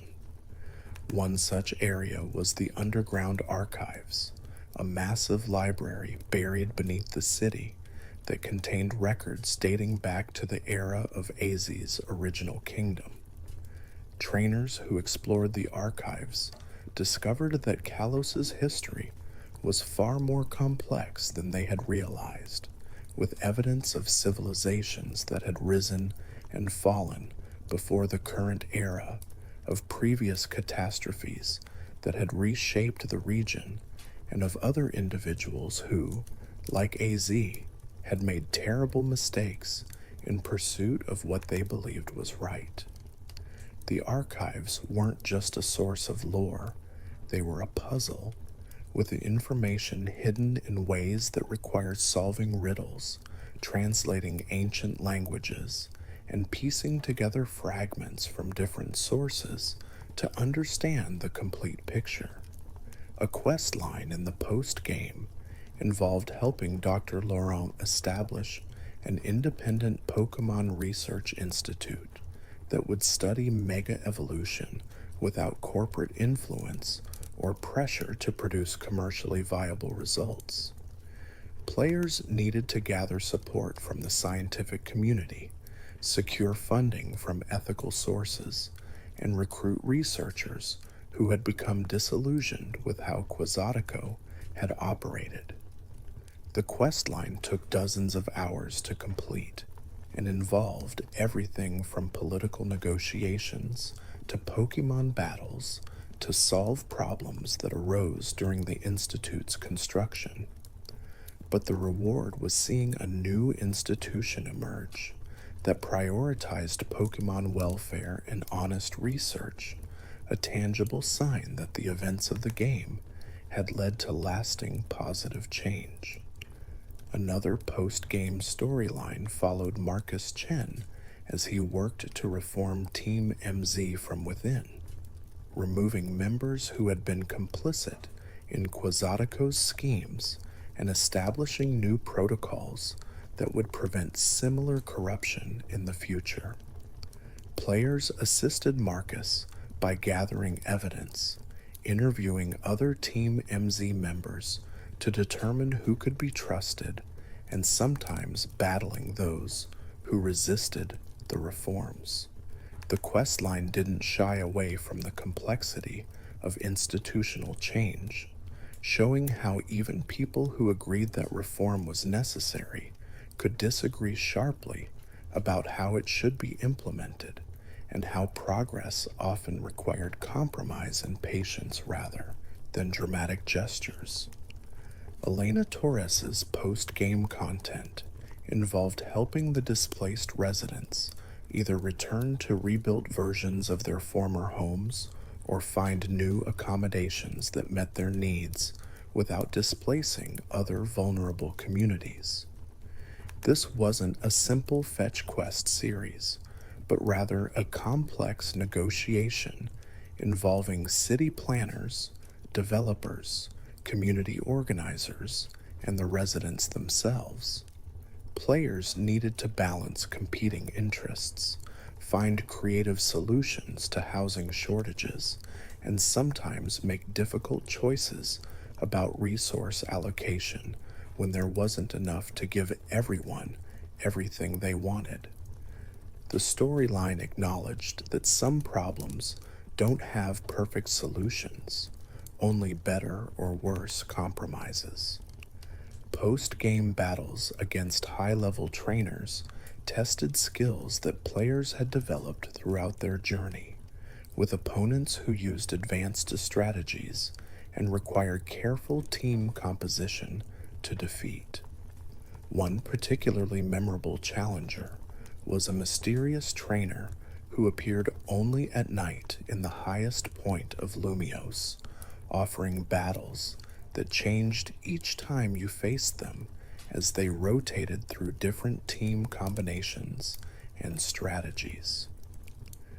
Defeating this trainer multiple times unlocked fragments of a story about their own journey through the ZA Royale and why they had chosen to remain at the top rather than claim the promised wish, suggesting that perhaps the journey itself was more valuable than any reward at the end.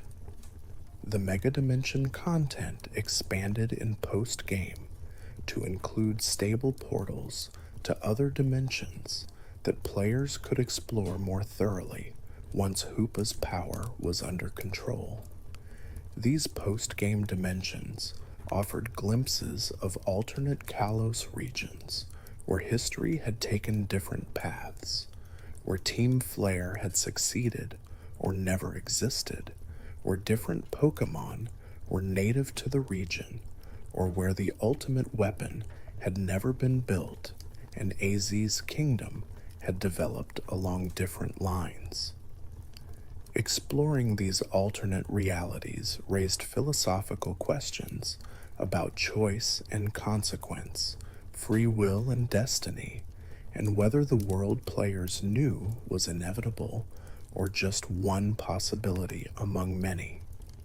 As players spent dozens or even hundreds of hours exploring every corner of Pokémon Legends ZA, they discovered that the game had been crafted with remarkable attention to detail, with hidden scenes, optional dialogue, and environmental storytelling that rewarded curiosity and observation.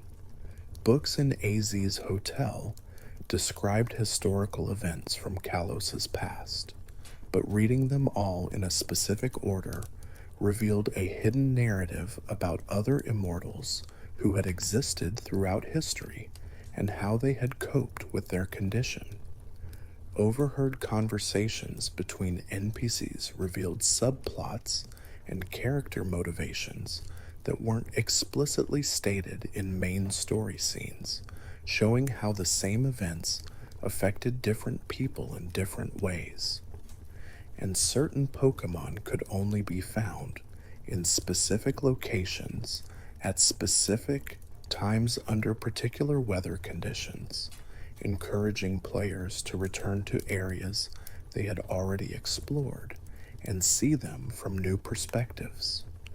The game included a photo mode that let players capture and share moments from their journey, and a community quickly developed around sharing the most beautiful, funny, or interesting scenes people had discovered.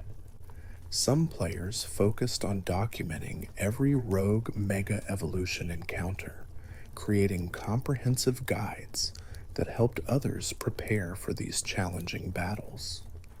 Others photographed the dimensional rifts and the strange vistas they revealed, building galleries that showcased the artistic vision that had gone into designing these surreal spaces. And some used photo mode to tell their own stories, creating sequences that showed their character's journey from fresh Z-rank trainer to someone standing at the summit alongside legendary Pokémon. The music tracks from the game became popular beyond just the player base, with the Hotel Z theme in particular gaining recognition as one of the most emotionally evocative pieces in Pokémon history. Fans created extended versions, remix arrangements, and even orchestral performances of the soundtrack. The composer gave interviews about the process of creating music that needed to feel both modern and timeless, urban and natural, hopeful and melancholic, matching the complex tones the game explored throughout its narrative. Players developed emotional attachments to their starter Pokémon that went beyond mechanical considerations of which one was strongest. Those who chose Chikorita often spoke about how the grass type's patient, defensive playstyle had taught them to be more thoughtful and strategic in their approach to challenges. Totodile trainers appreciated their partner's fierce determination and how it embodied the principle that persistence and aggressive action could overcome seemingly insurmountable obstacles. Tepig trainers valued their starter's balance between offense and support, seeing in it a philosophy that true strength came from protecting others while still being willing to fight when necessary. By the end of the game, these starters had evolved not just in form, but in the role they played, becoming partners who had seen their trainers through incredible challenges and whose bond had been tested and strengthened by shared experiences. The real-time combat system, which had been controversial when first announced, won over most players through its implementation and depth, proving that Pokémon battles could work outside the turn-based framework that had defined the series for decades, while still maintaining the strategic complexity that made the games compelling. The system required genuine skill and practice to master, with mechanics like dodge timing, positioning for advantage, and managing cooldowns, creating a skill ceiling that dedicated players could spend hundreds of hours climbing. But it was accessible enough that new players could still enjoy it even if they weren't achieving perfect optimization on every move, with the difficulty options that let people customize the challenge level to match their preferences and abilities.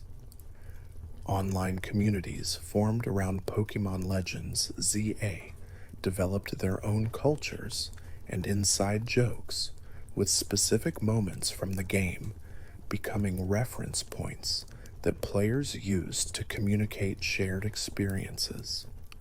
The phrase "remember the Gengar" became shorthand for acknowledging when something seemed unsettling or wrong, referencing the Ghost type's rogue Mega Evolution incident in the Cemetery District.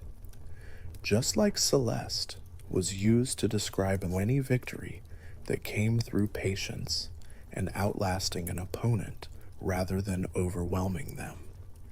And checking the Hotel Z guest book meant looking for hidden lore and environmental storytelling, referencing how players had discovered that examining the guest book in AZ's hotel revealed names and dates that connected to other story elements.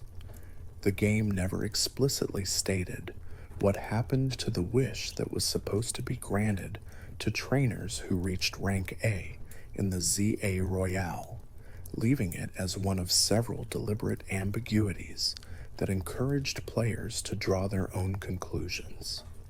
Some interpreted the capture of legendary Pokémon as the fulfillment of that wish, while others believed the true reward was the journey itself and the bonds formed along the way.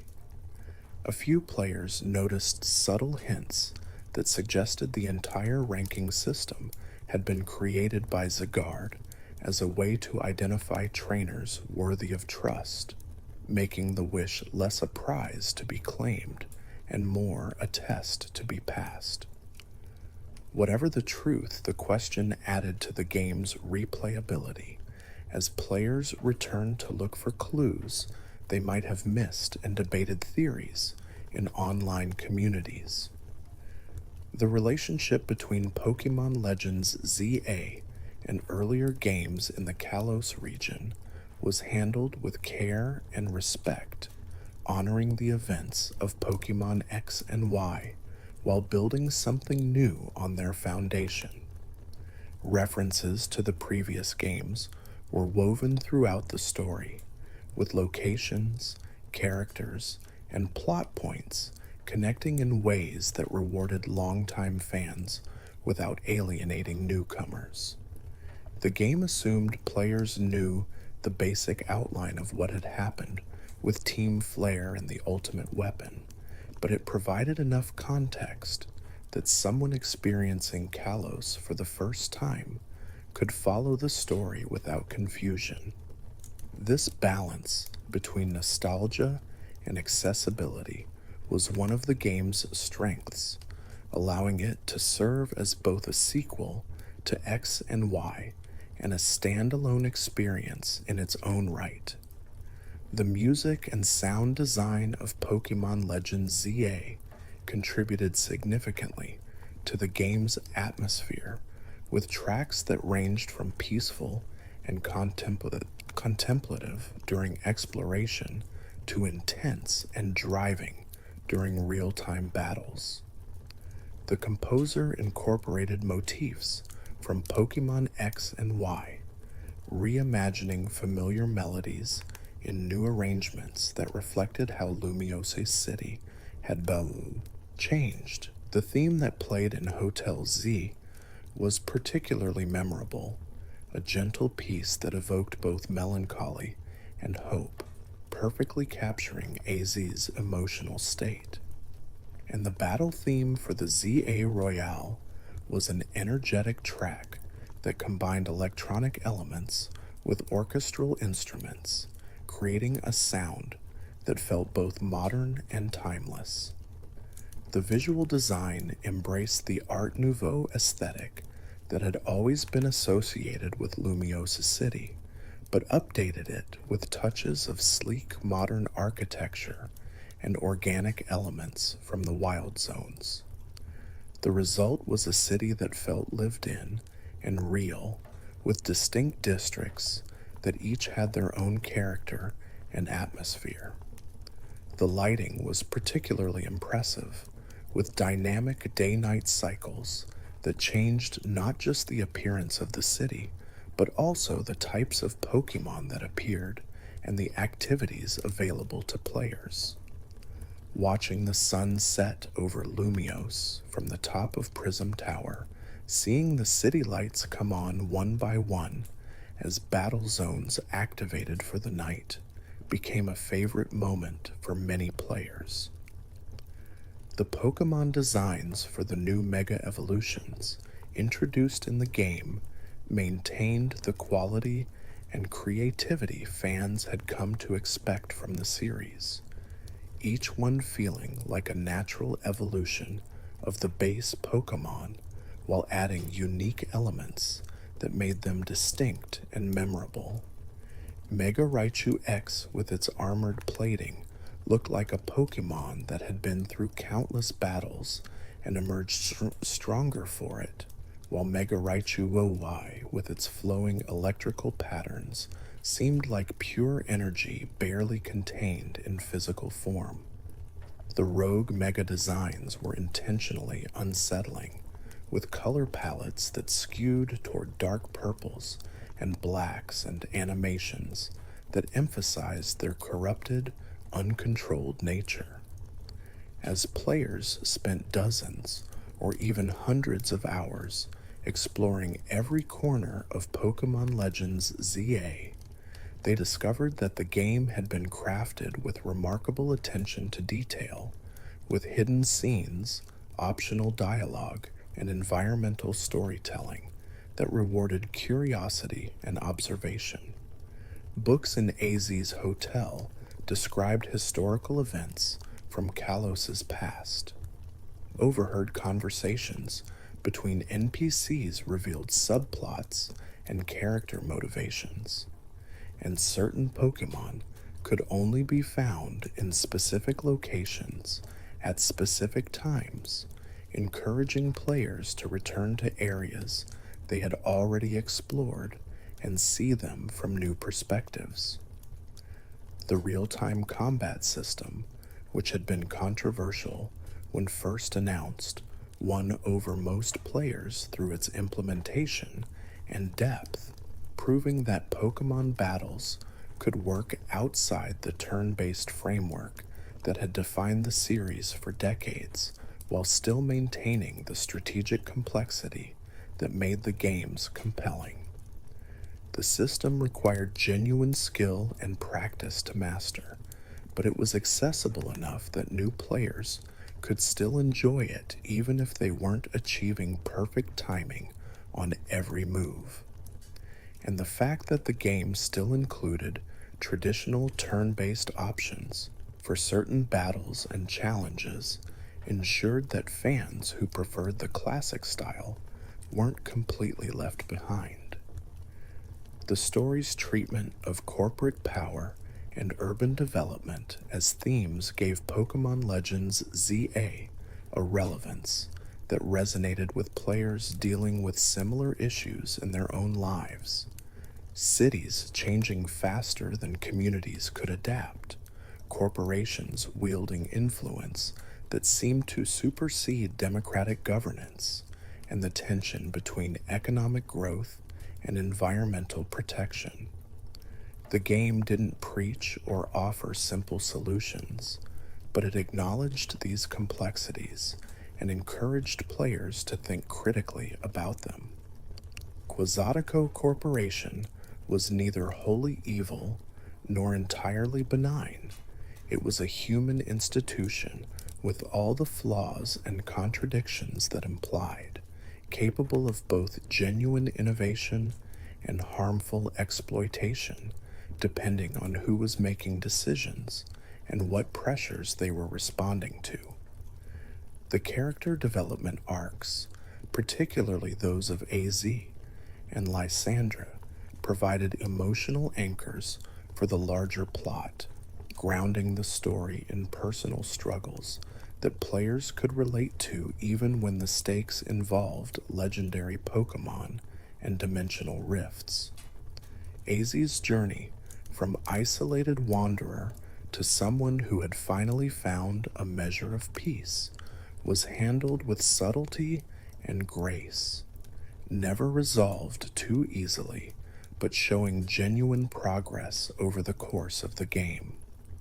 Lysandra's path toward redemption was even more fraught, and the game never let players forget that some actions have consequences that can never be fully undone, no matter how sincere the regret or how earnest the attempts to make amends.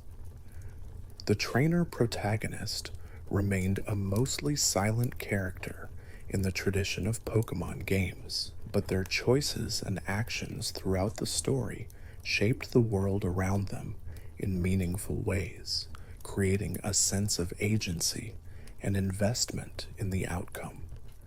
The bonds formed with starter Pokemon, with legendary Pokemon, and with various NPCs throughout Lumiose felt earned rather than scripted, developing naturally through shared experiences and challenges overcome together. By the end of the game, players genuinely cared about these characters and this version of Lumiose City in ways that made them want to keep playing even after the main story concluded. The night is growing late now, trainer, and perhaps your eyes are heavy as you've listened to this journey through the complete lore of Pokemon Legends ZA. We've walked the streets of Lumiose City together, stood beside AZ, as he finally found forgiveness, helped Lysandra begin his long path toward redemption, calmed legendary Pokemon, and sealed dimensional rifts, and watched as the city learned that progress and preservation could exist side by side if people were willing to do the hard work of making both possible. The story of Pokemon Legends ZA is ultimately about hope. Hope that mistakes can be learned from, if not entirely undone. Hope that tomorrow can be better than today. And hope that as long as we're willing to keep trying, to keep building bonds with those around us, whether they're human or Pokemon, we can face whatever challenges come our way. Rest well tonight, and may your dreams be filled with adventure and wonder. Until we meet again on another quiet evening for another calm journey, take care, trainer. The stars are shining over Lumiose City, and somewhere out there, Floette is watching over an old friend who waited 3,000 years for 3 simple words.